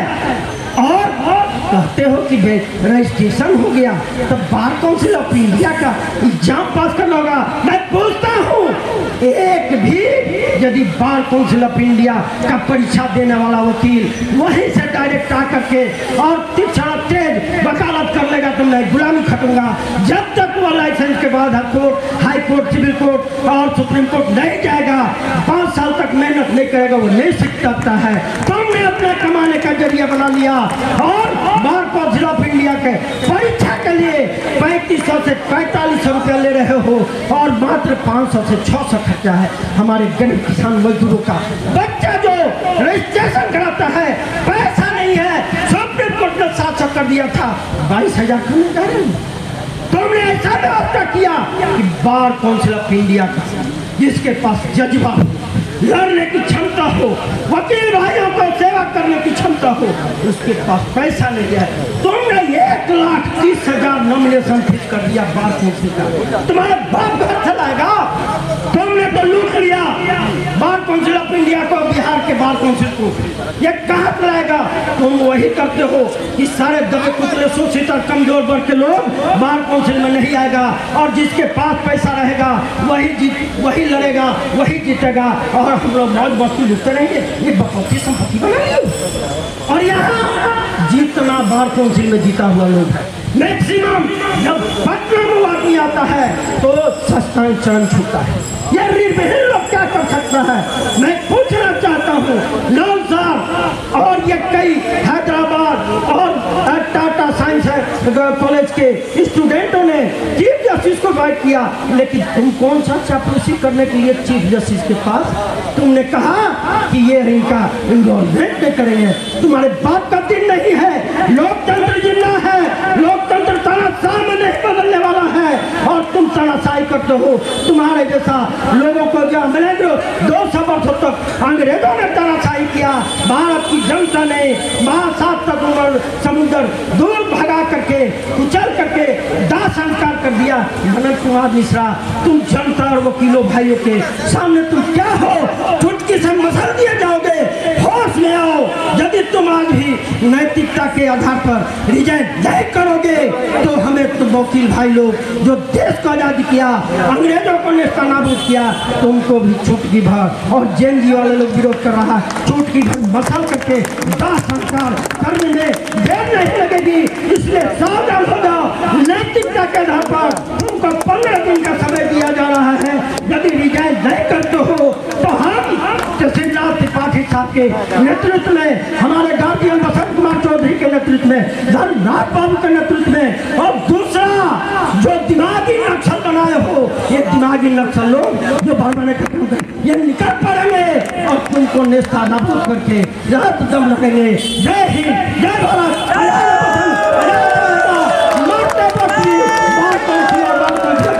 हमारा रहेगा जिंदाबाद, जिंदाबाद। धन्यवाद सर, आपने विस्तार से बखिया उधेड़ दिया। अब हमको नहीं लगता है कि अब वो अपने पद पर बने रहेंगे। वो नैतिकता क्या थोड़ा सा भी है तो वो उनको पद से त्याग दे करके भाग जाना चाहिए। तो ये तो अभी तक हम लोग अधिवक्ता महोदय को सुन रहे थे, अब अधिवक्ता अपने आप में अधूरा है। सुना त्रिपाठी जी और मेरे दोस्तों, ज़्यादा कुछ नहीं कहना है, सारे तथ्य आपके सामने आ रहे हैं। लगता है कमजोरी तो हम लोगों में ही है। आखिर मैंने कुछ लोगों को सुना कि जब ये व्यक्ति बार काउंसिल ऑफ इंडिया का अध्यक्ष हो गया तो हम लोग गर्वान्वित हो गए। उस समय से मैं चिंतित हूँ। इस व्यक्ति के बिहार बार काउंसिल के इलेक्शन जीतने पर मुझे दर्द होता था, ग्लानि होती थी, और इसके अध्यक्ष होने पर गर्वान्वित होने का कोई सवाल ही नहीं उठता है। इतना दलित आदमी, इतना भ्रष्ट आदमी, उस पर गर्व होना ही हमारी कमजोरी है। और बार काउंसिल चेयरमैन पर कितना बोलिएगा। आखिर पटना हाईकोर्ट का 3 बार एसोसिएशन क्या कर रहा है। आप लोग बड़े उत्साह से प्रेसिडेंट चुनते हैं, जाति के आधार पर, पार्टी खा के। उस दिन नहीं सोचते आज हम भी तो बम्बई बार एसोसिएशन की तरह इस व्यक्ति के विरोध में प्रस्ताव पारित कर सकते थे ना। ये सोचिए, आखिर बार वकील, पत्रकार और शिक्षक जिस दिन चुप हो गया, गोदी हो गया, देश को कोई नहीं बचा सकता। और हम लोग कमजोर हो रहे हैं। यही कारण है कि ऐसे ऐसे व्यक्ति बार काउंसिल में चुन के चले जाते हैं। ऐसे ऐसे व्यक्ति जो केवल अपने स्वार्थ की बात करते हैं, वो विभिन्न एसोसिएशंस के प्रेसिडेंट बन जाते हैं। आपको गहराई में जाना पड़ेगा। केंद्र सरकार और बिहार सरकार ये सबसे ज़्यादा वकीलों को रोजगार देती है, और कॉलेजियम सिस्टम, ये 2 तरीका जो है वो हम लोगों को गुलाम बना दे रही है। तो लड़ाई तो कॉलेजियम सिस्टम के विरुद्ध होनी चाहिए। लड़ाई होनी चाहिए लॉ ऑफिसर्स के अपॉइंटमेंट पर। आज आपकी भीड़ अगर दुगनी होती, अगर पटना हाईकोर्ट के 1000 वकील इस डर से यहाँ नहीं आते कहीं उनका लॉ ऑफिसरी खत्म हो जाए। तो असली समस्या की ओर चलिए। मैं बहुत खुश हूँ, ये 100 लोग अगली दस्ता हैं संघर्ष के। त्रिपाठी जी सबसे अग्रिम दस्ता हैं, वैन गार्ड हैं, ये हमारे वैन गार्ड हैं। इलाहाबाद हमेशा से संघर्ष करता है। एक वकील के यहाँ, एक जज के यहाँ से 65 करोड़ रुपया जला हुआ मिला था, तो इलाहाबाद हाईकोर्ट सबसे पहले खड़ा हुआ था, सबसे पहले खड़ा हुआ था। उस समय भी पटना हाईकोर्ट चुप रह गया। हमारे रिक्विजिशन के बावजूद बार एसोसिएशन का प्रेसिडेंट ने मीटिंग नहीं बुलाया। हम बहुत मेहनत करके 150 हस्ताक्षर इकट्ठा कर पाए, जो मैंने चीफ जस्टिस ऑफ इंडिया को भेजा था। आज पार्लियामेंट्री कमेटी ने भी कह दिया कि वो चोर व्यक्ति था। तो जब आपका न्यायालय भ्रष्ट हो जाएगा, उच्चतम न्यायालय में चीफ जस्टिस प्राइम मिनिस्टर को बुला के घर में पूजा कराएगा, चीफ जस्टिस प्राइम मिनिस्टर से संबंध बनाएगा, तो हम छोटे छोटे वकील क्या करेंगे। हम तो एडवोकेट जनरल को फूल माला पहनाएंगे ही, क्योंकि वो हमको रोजी रोटी दे रहा है। पूरी व्यवस्था से लड़नी है। जान लीजिए, वकील पेशा ही एकमात्र पेशा है जो लगातार विपक्ष की भूमिका में रहता है।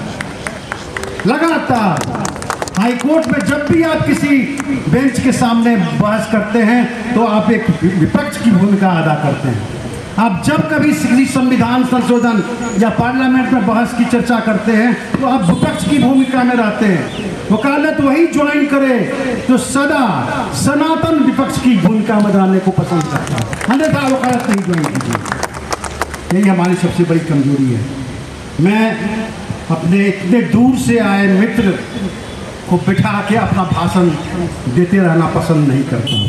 आज वो हमारे प्रेरणा के स्रोत हैं। तो धर्मनाथ बाबू ने कहा कि त्रिपाठी जी आ रहे हैं, मैं कहा जरूर आऊँगा, क्योंकि मैं इन दिनों पिछले 10-15 वर्षों से हाई कोर्ट के और वकीलों के मामले में कुछ बोलना नहीं चाहता हूँ, क्योंकि जो संस्था आपने बनाई है bar council of state and bar council of India, वो संस्था बेकार हो चुकी है, निरर्थक हो चुकी है। इसके बारे में भी सोचिए कि क्या कोई हम वैकल्पिक संस्था खड़ा कर सकते हैं कि नहीं कर सकते, जहाँ ऐसे ऐसे दरिंदे चुन के ना चले जाए। पूरा बार काउंसिल आज स्टेट की चाकरी कर रहा है। ये बीजेपी जो जिसकी सरकार है उसके पक्ष में निर्णय लेता है। क्या बार काउंसिल इसीलिए बना है कि आप जो पावर है उसके आगे पीछे कीजिए? ये तो बहुत पहले से ये काम कर रहा है। जब दीपक मिश्रा चीफ जस्टिस थे उस समय भी ये दलाली करता था, उनको खुश करने की बात करता था। इसको बहस करने नहीं आता है, इसको लैंग्वेज नहीं है, इसको सब्सटेंस नहीं है, और आप दोषी हैं कि ऐसे लोगों को बार काउंसिल के मेंबर बनाए। मूल समस्या की ओर जाइए, पूरे सिस्टम से लड़ने के लिए तैयार हो जाइए। पता नहीं मेरे पास अब उम्र बचा है कि नहीं, लेकिन हम अपने साथी को देखते हैं, बहुत जवान साथी हैं ये, थोड़ा बाल पक गया लेकिन बहुत जवान है। हम आपके क्रांतिकारी भावनाओं के साथ हैं। अगर आप क्रांतिकारी हैं तब हम हर एक संघर्ष में आगे नहीं तो कम से कम आपके पीछे जरूर खड़े देखे जाएंगे। मैं इतना आपको आश्वासन देता हूँ। और जो जैन जी हमारे बीच में है, जो भी वकील 45 बरस से नीचा है उसको मैं जैन जी मानता हूँ। मैं जैन जी पार्टी का समर्थक नहीं हूँ। जैन जी पार्टी ने तो अभी तक कोई मैनिफेस्टो भी इशू नहीं किया है, कोई प्रोग्राम भी इशू नहीं किया है, लेकिन इस देश को सबसे बड़ा प्रोग्राम चाहिए प्रतिरोध का, विरोध का, सशक्त विरोध का, ज्ञानपूर्वक विरोध का, जानकारी के साथ विरोध का। हम उन विद्यार्थियों का अभिनंदन करते हैं जो रांची में भी सरकार को झुकाया है, जो दिल्ली में सरकार को झुकाया है। शायद अब हमारी आशा वही रह गई। धन्यवाद।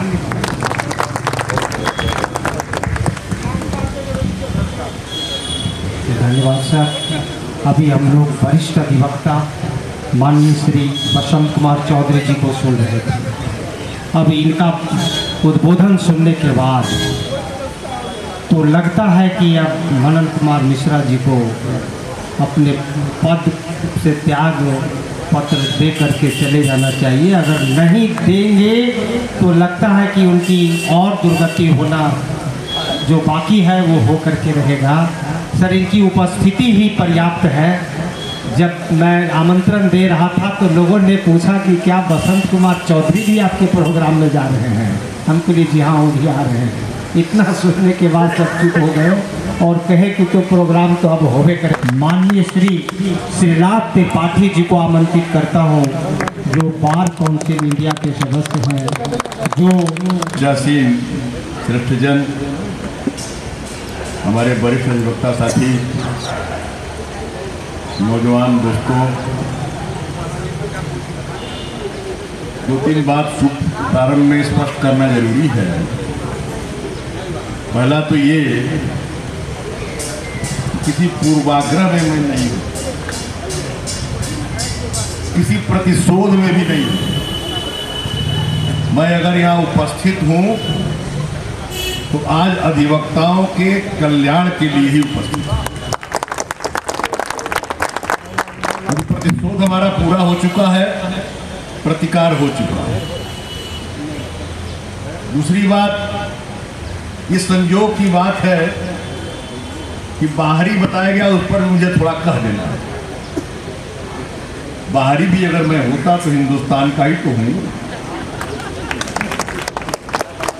तीसरी बात, ये संयोग की बात है कि मैं देवरिया का मूल निवासी हूं, देवरिया जनपद का, और मेरा ननिहाल सीवान में मैरवा में ग्राम उपाध्याय छापर में है। तो मातृपक्ष हमारा इसी बिहार से है। अगर बिहार को गाली पड़ती है थोड़ी मुझे भी पड़ती है। हम आगे बढ़े तो दुर्भाग्य देखिए हमारा, कुछ लोग कहते हैं कि हमने स्वतंत्रता संग्राम लड़ा। अब मुझे आश्चर्य होता है, हम इन काकरोचों से प्रेरणा ले रहे हैं। हमारी हिम्मत और हैसियत इतनी मर गई है, हम अपने को अधिवक्ता कहते हैं, स्वतंत्रता संग्राम का आंदोलनकारी महान व्यक्तित्व बताते हैं, और हम अब काकरोच से प्रेरणा ले रहे हैं। उनकी तरफ देख रहे हैं कि जरा वो आ जाते तो कुछ कर डालते, हम तो कर चुके जो कर। बढ़ा दीजिएगा भैया। दुर्भाग्य देखिए, और हम कहते हैं कि हम बड़े क्रांतिकारी थे, हमने स्वतंत्रता दिलाई। ये मुझे कभी कभी लगता है कि ये झूठ है, ये गलत है। भगवान करे सही हो जाए। आगे अगर बढ़े तो साथियों, लोगों ने कहा कि आप यहाँ क्यों आए हैं। हमने कहा लड़का अगर गलती करता है तो उसके घर में ही शिकायत की जाती है, और लड़का गलती कर रहा है तो किससे कहने जाए, उसके घर में ही तो कहेंगे। मैं जरा सा बताता था तो आप ये चलिए, हमारे प्रिय मित्र दिनेश पाठक जी चुने गए थे बार काउंसिल ऑफ इंडिया के सदस्य। मैं 12 में लेकर के उनको आया। तो सुनिए, कुछ गंभीर बातें हैं, जिन साहब गंभीर बातें हैं तो सुन लीजिए। आप कहीं बैठ लीजिए, यहाँ जाइए, कुछ गंभीर बातें सुन लीजिए। कुछ पाप हमने भी किया, कुछ पाप इन्होंने भी किया। रमणा जी पाप किया, वो हमने भी किया। जब मैं वो लेकर के पाठक जी को दिल्ली आया तो उस समय बार काउंसिल के चेयरमैन का चुनाव चल रहा था। क्षमा करिए कुछ विलंब। 2 बजे रात में उसने संदेश भिजवाया कि मिस्टर मनन, हमारा नहीं नंबर बन रहा है, तुम्हारा बन रहा है, तुम अपना देखो। 2 बजे रात को ही तय हो गया कि बार काउंसिल ऑफ इंडिया के चेयरमैन हो गए।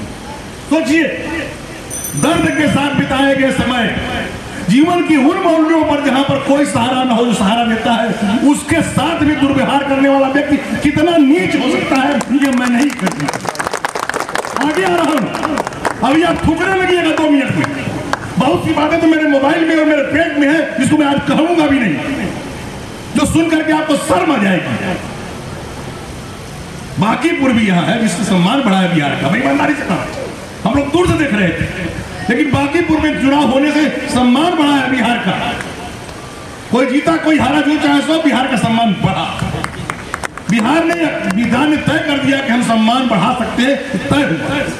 और दुख होता है जब संविधान निर्माताओं में हमारे राष्ट्रपति जी का नाम नहीं लिया जाता, तो दुख भी होता है।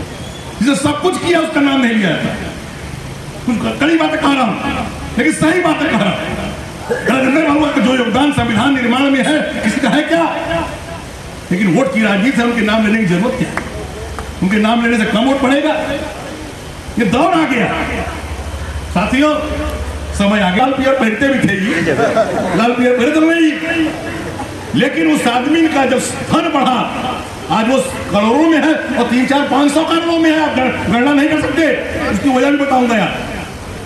और 5 दिन से बता रहा हूं, मेरे खिलाफ एक्शन भी नहीं हो रहा। ले मेरे खिलाफ FIR लिखा दे तो मैं साबित भी कर दूं। साथियों, जो पैसा बढ़ा, कैसे बढ़ा?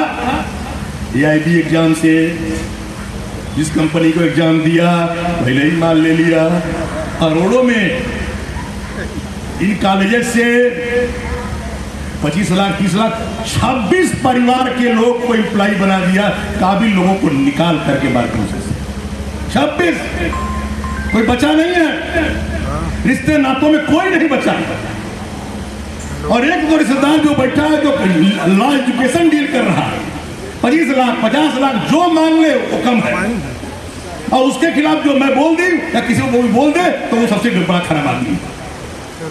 वो अपने भी बना लिया उसने, इन कर्मचारियों ने भी अपने करोड़ों बना लिया। अब भ्रम मत रहिए, ये कार और छोटी चीज है। जब जजों को पटाने लगे, सिटिंग जज को, रिटायर्ड जज से काम लेने लगे, मोटा मोटा भत्ता देने लगे, तो हम लोग खाली मेंबर बन के रह गए। दिल्ली आइए, खाइए, पीजिए, लौट जाइए, कोई काम मेंबर का वहां नहीं है। क्यों? कि जब हम जरूरत थे पहले कार्यकाल था, तो हमारा खाए कि नहीं खाए, चाय पिए कि नहीं पिए यार, अभी आप सोए नहीं क्या?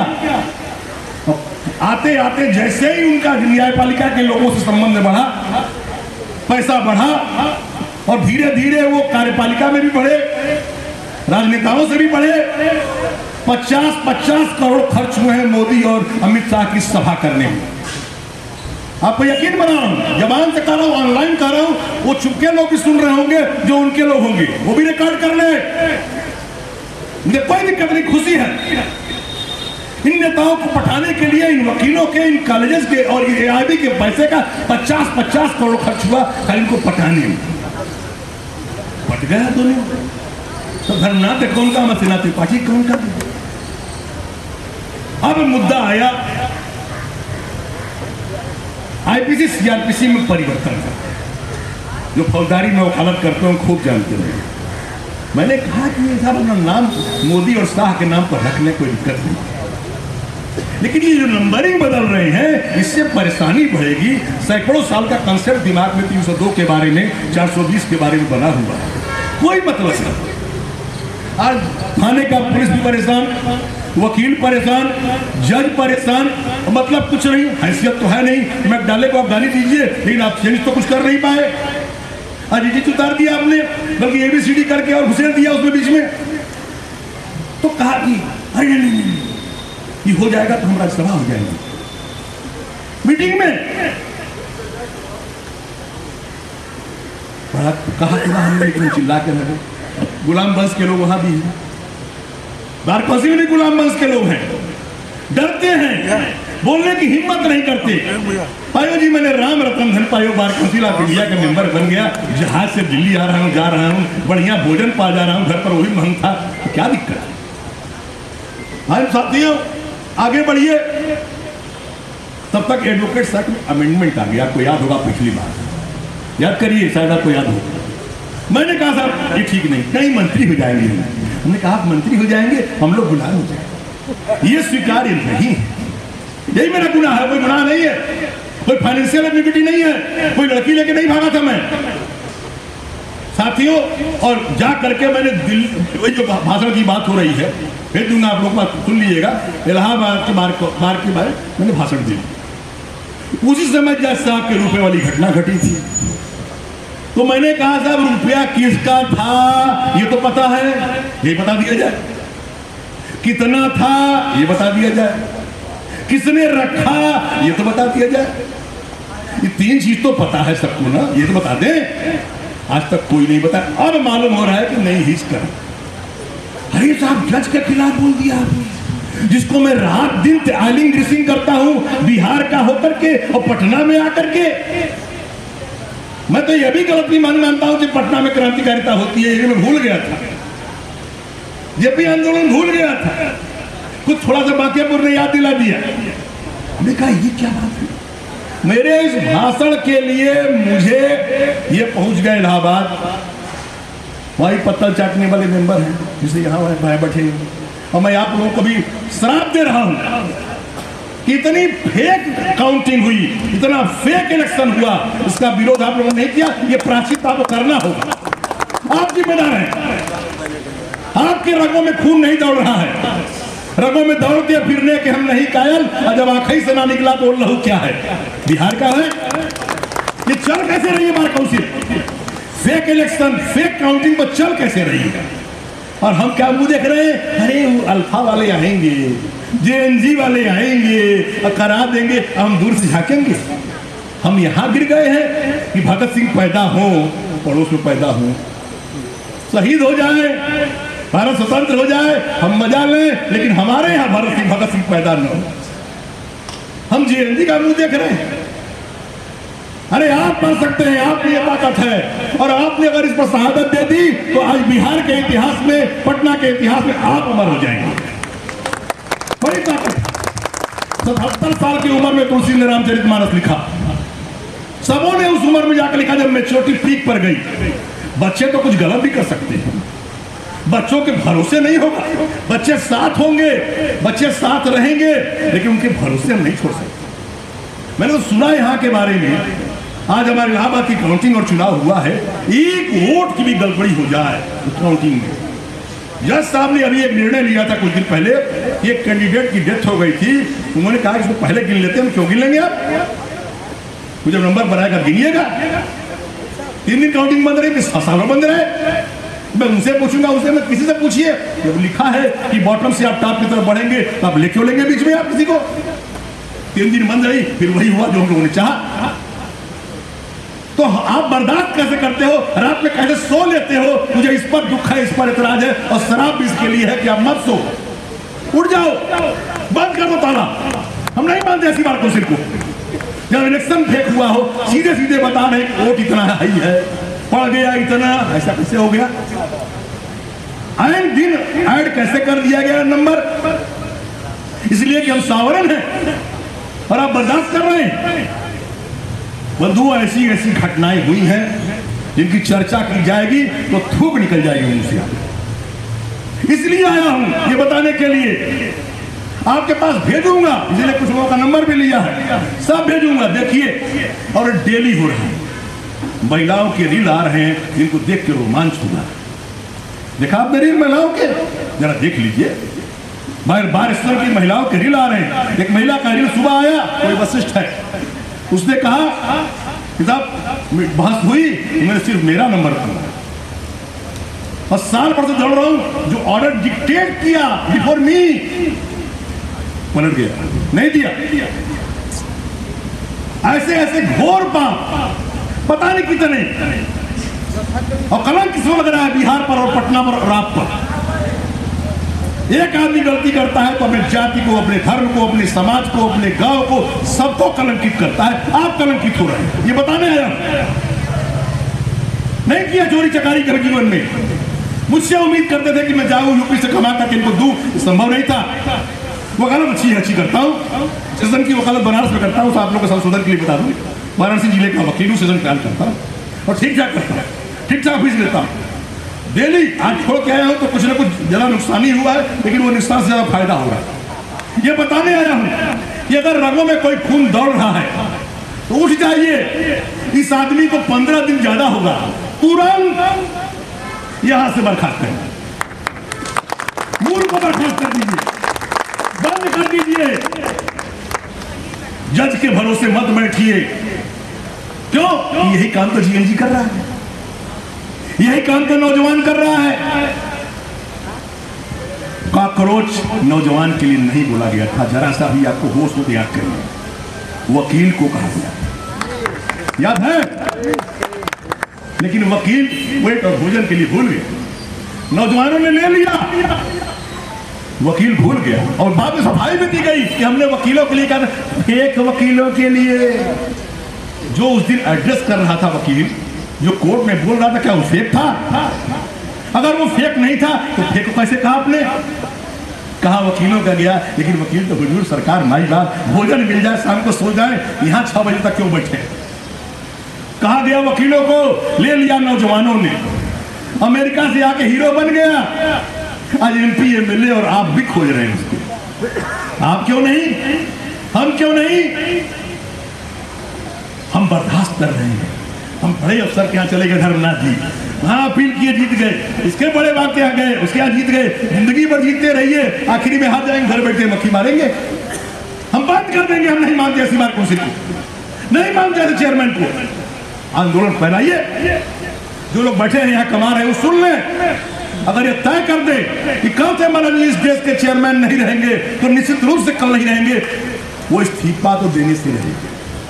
अगर उस निर्लज्ज को इस्तीफा देना होता तो रिरिया के माफी क्यों मांगता? जरा सा भी बचा होता स्वाभिमान उस रक्त में तो माफी बाद में मांगता, पहले रिजाइन पहले करता। क्योंकि माल है वहां, मलबा कैसे छोड़े? करोड़ों करोड़ धरनाथ जी को छोड़ देंगे, सेना त्रिपाठी को छोड़ देंगे, मलबा नहीं छोड़ेंगे। आज उस आदमी का ये हालत है कि ऑफिस छोड़ के भागा। मेंबरान फोन में उठा रहे, बाहर पुलिस खड़ी है, जो उसके अपॉइंटी जो कर्मचारी है वो बाहर से पुलिस बुला रहे हैं, आइए साहब, बचाइए साहब, रोकिए साहब।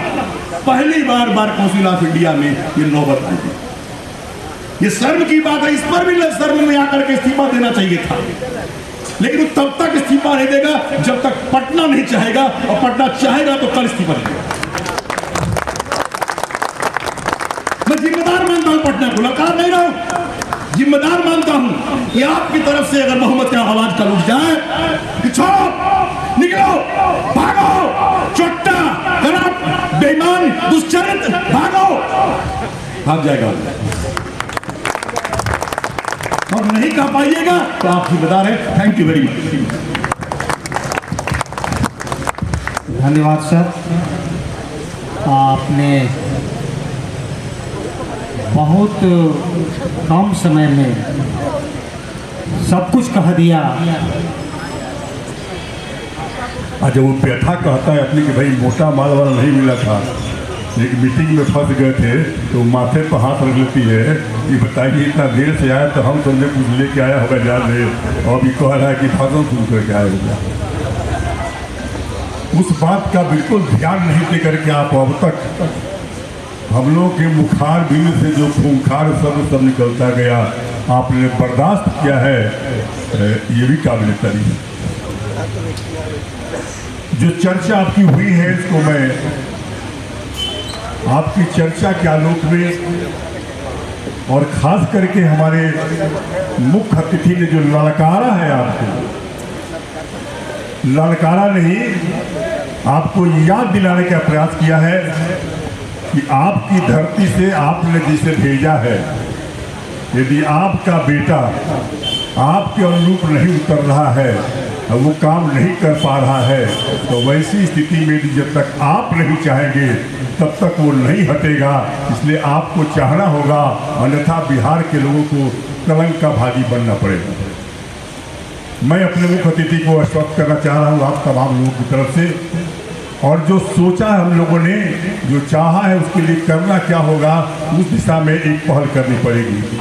सच्चाई है कि सबके मन में जो विचार आया, सबके वक्तव्य में या आपकी मुख्य सहमति में या आपके तालियों के गड़गड़ाहट में, आपके इतने घंटों तक भूखे प्यासे बैठने के एवज में ये लगता है कि आप चाह क्या रहे हैं। ये सब चाह रहे हैं कि निश्चित तौर पर ऐसे व्यक्ति को एक क्षण भी पद पर रहने का कोई औचित्य नहीं। लेकिन ठीक ही कहा हमारे मुख्य अतिथि ने, यदि थोड़ी सी भी शर्म होती तो अब तक इंतजार नहीं होता, हमें ये माइक लगा के बोलना नहीं पड़ता, अब तक वो स्वाभिमान होता है कि बचा हुआ उसके पास तो इस्तीफा दे दिया होता। लेकिन वो देने की स्थिति में नहीं है, तब तो दिलवाने की प्रक्रिया में आपको आगे बढ़नी पड़ेगी। और आगे बढ़ने के लिए निश्चित तौर पर बिहार यदि अगुवाई करेगा और उसका साथ कहीं उत्तर प्रदेश जैसा दे दिया प्रांत, तो आधा भारत तो हो ही गया जनसंख्या के साथ। तो ऐसे कार्य को पूरा करने के लिए आपको तन मन धन से लगना होगा। और मुझे ये याद है, आपको याद दिलाना चाह रहे हैं कि स्वतंत्रता संग्राम की लड़ाई में भी सारे हिंदुस्तानी नहीं लड़ रहे थे, कभी भी सारे लोग लड़ते नहीं हैं। लड़ने वाले कुछ लोग होते हैं, फायदा सबको मिलता है, यही परंपरा रही है। इसलिए आज भी संख्या का ध्यान रखते कि 250 लोग बैठे हुए हैं कि 300 बैठे हुए हैं। अभी जो 300 के आसपास सिग्नेचर कुछ भी पहले दिखाया गया है रजिस्टर में, और चल रहा है सिग्नेचर आपका। लेकिन कितने लोग किस दस्तखत हो रहा है ये महत्वपूर्ण नहीं है।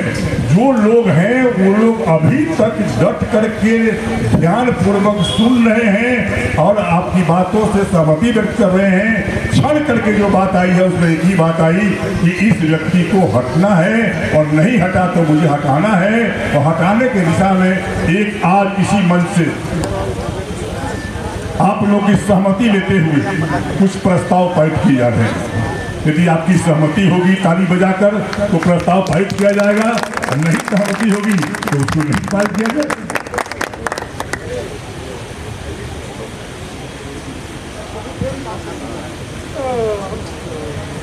इस संघर्ष के लिए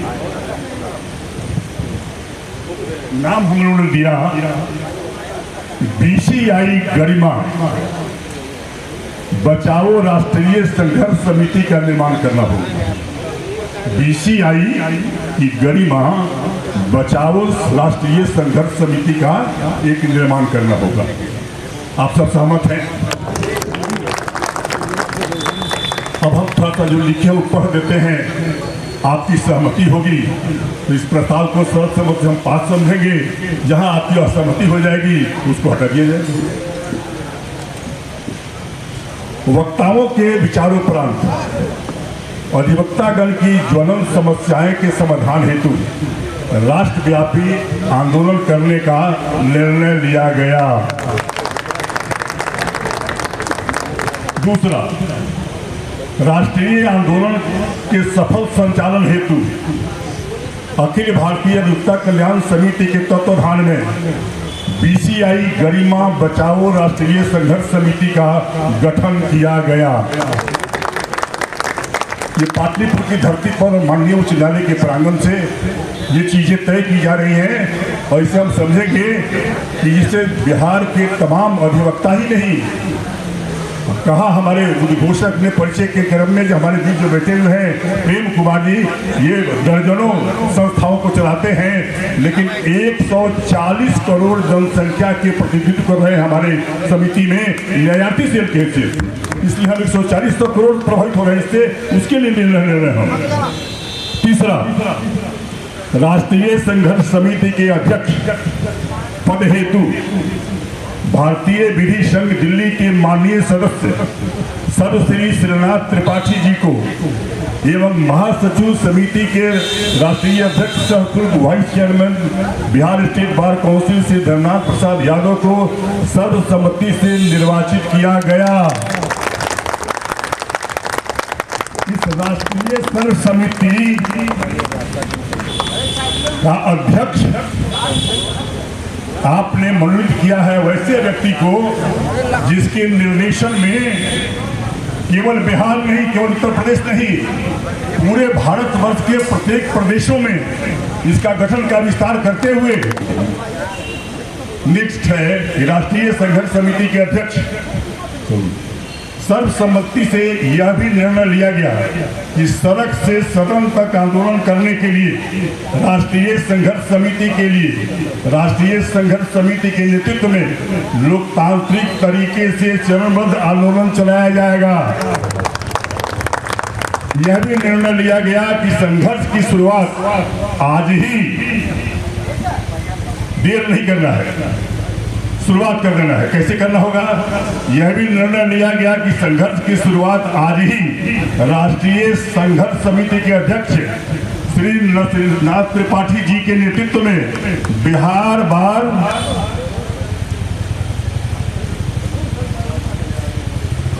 तक घंटों घेरा इस्तीफे की मांग की गई और वहां हम लोग जो वीडियो पर देख रहे थे तो देख रहे हैं कि कम से कम 500 पैरामिलिट्री उतार दिया गया है, यानी वकील को जाने नहीं दिया जा रहा था। वहां ब्रैकेटिंग जबरदस्त की गई थी। इसके बाद भी वकील घुसे हैं, गए हैं, मीटिंग किया है, नाराबाजी किया है, मांग किया है और आज पहली बार इतिहास ने क्रिएट किया है कि तुम्हारे जैसा कलंकी लोग यदि पैदा होगा तो जितना ब्रैकेटियर लगवा लो, हम मानने वाले नहीं हैं।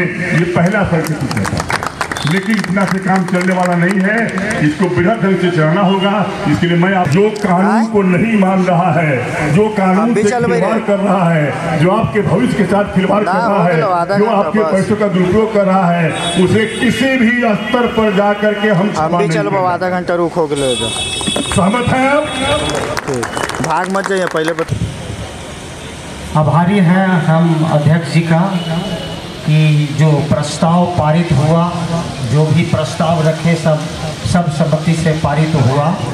तो अभी एक मसाल जुलूस निकलेगा, उसके बाद लिट्टी और घुघनी का जो जलपान का व्यवस्था है, सब लोगों को जलपान करके ही जाके पहले एक सम्मान करने का कार्यक्रम है। उसको हम चाहेंगे कि सुनील जी जो लोक दृष्टि के महासचिव हैं, इनसे हम आग्रह करते हैं कि अध्यक्ष महोदय को शाल से सम्मानित करें।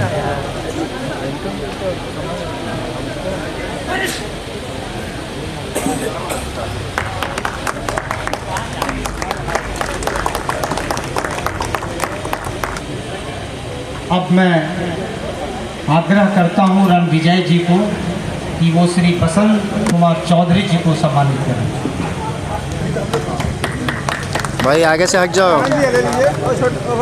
हे भाई ओ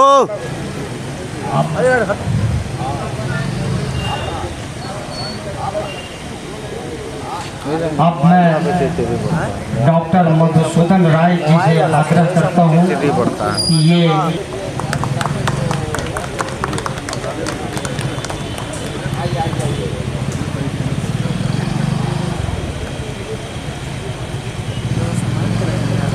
अब मैं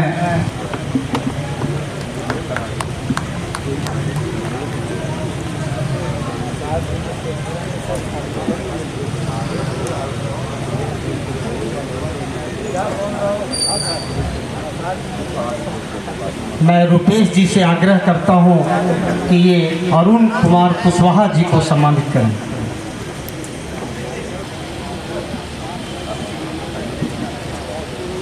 और पूरे कार्यक्रम को संचालन करने वाले श्री इंद्रदेव प्रसाद का समान मंच है। इंद्रदेव बाबू को जो पूरे मंच का संचालन किए बहुत अच्छी तरीके से। अब मंच अब हम लोग मसाल जुलूस के लिए के बाद वहाँ से लौट कर आएंगे तो वही लिट्टी घुगनी का जो व्यवस्था है उसका हम लोग करेंगे। उसके बाद करोड़ों करोड़ रुपए चेयरमैन और उनके कुछ सहयोगियों द्वारा लूटे गए हैं, इसके प्रतिरोध में आज हम लोग ये सभा कर रहे हैं। और हम लोगों ने अखिल भारतीय एक संघर्ष समिति का निर्माण किया है और बिहार में भी एक संघर्ष समिति बनी है जो और न्यायिक व्यवस्था में सुधार, व्यापक सुधार के लिए संघर्ष करने की योजना बनाने के लिए यहाँ भी एक राज्य का एक संघर्ष समिति हो चुकी है। बम्बई बार ने कह दिया कि तुम रिजाइन करो, यूपी ने कह दिया, इलाहाबाद ने कह दिया, आज बिहार भी उस संघर्ष में जुड़ रहा है। बिहार के वकील भी जुड़ रहे हैं। प्रस्ताव पारित किया है, सुन लीजिए आप। अब इनसे आप प्रस्ताव सुन लीजिए। संघर्ष समिति का गठन किया गया राष्ट्र स्तर पर। राष्ट्रीय संघर्ष समिति के अध्यक्ष पद पर भारतीय विधिक संघ दिल्ली के माननीय सदस्य सर्वश्री श्रीनाथ त्रिपाठी जी को और महासचिव राष्ट्रीय अध्यक्ष पूर्व vice chairman Bihar state bar council Dharmnath Prasad Yadav ji को सर्वसम्मत से चुना गया। बिहार प्रदेश के संघर्ष समिति के अध्यक्ष के रूप में पटना हाईकोर्ट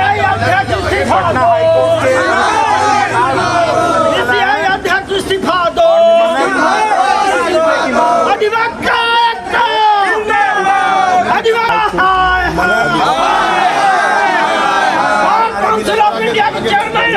हाथ पीछे रखे ना भैया।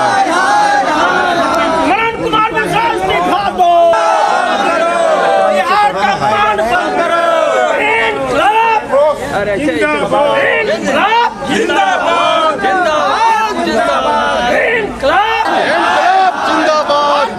इंडिया का चेयरमैन इस्तीफा दो।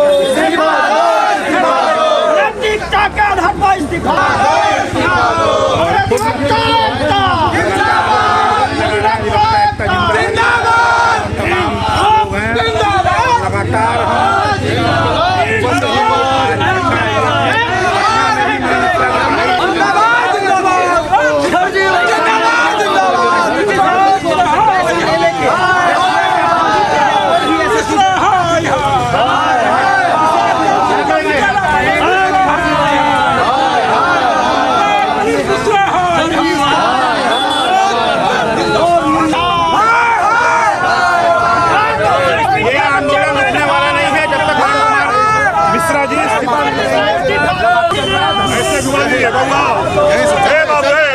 ले लेंगे वो पत्रकार है। एकता जिंदाबाद, एकता जिंदाबाद, अधिवक्ता एकता जिंदाबाद,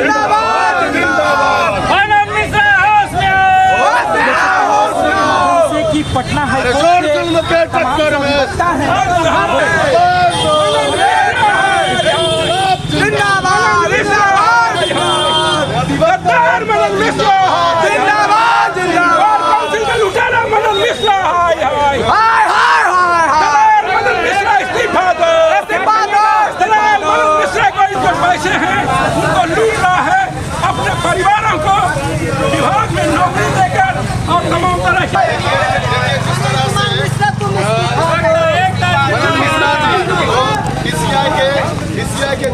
उन्होंने नालसा यूनिवर्सिटी के जो स्टूडेंट हैं उनको थ्रेटनिंग की है। जब तक हम लोगों की ध्यान प्रदेश के और पूरे हिंदुस्तान के युवताओं हाईकोर्ट के जो वकील हैं, युवा वकील हैं और जो वरिष्ठ वकील हैं प्रदर्शन कर रहे हैं, देख सकते हैं तस्वीरों के माध्यम से।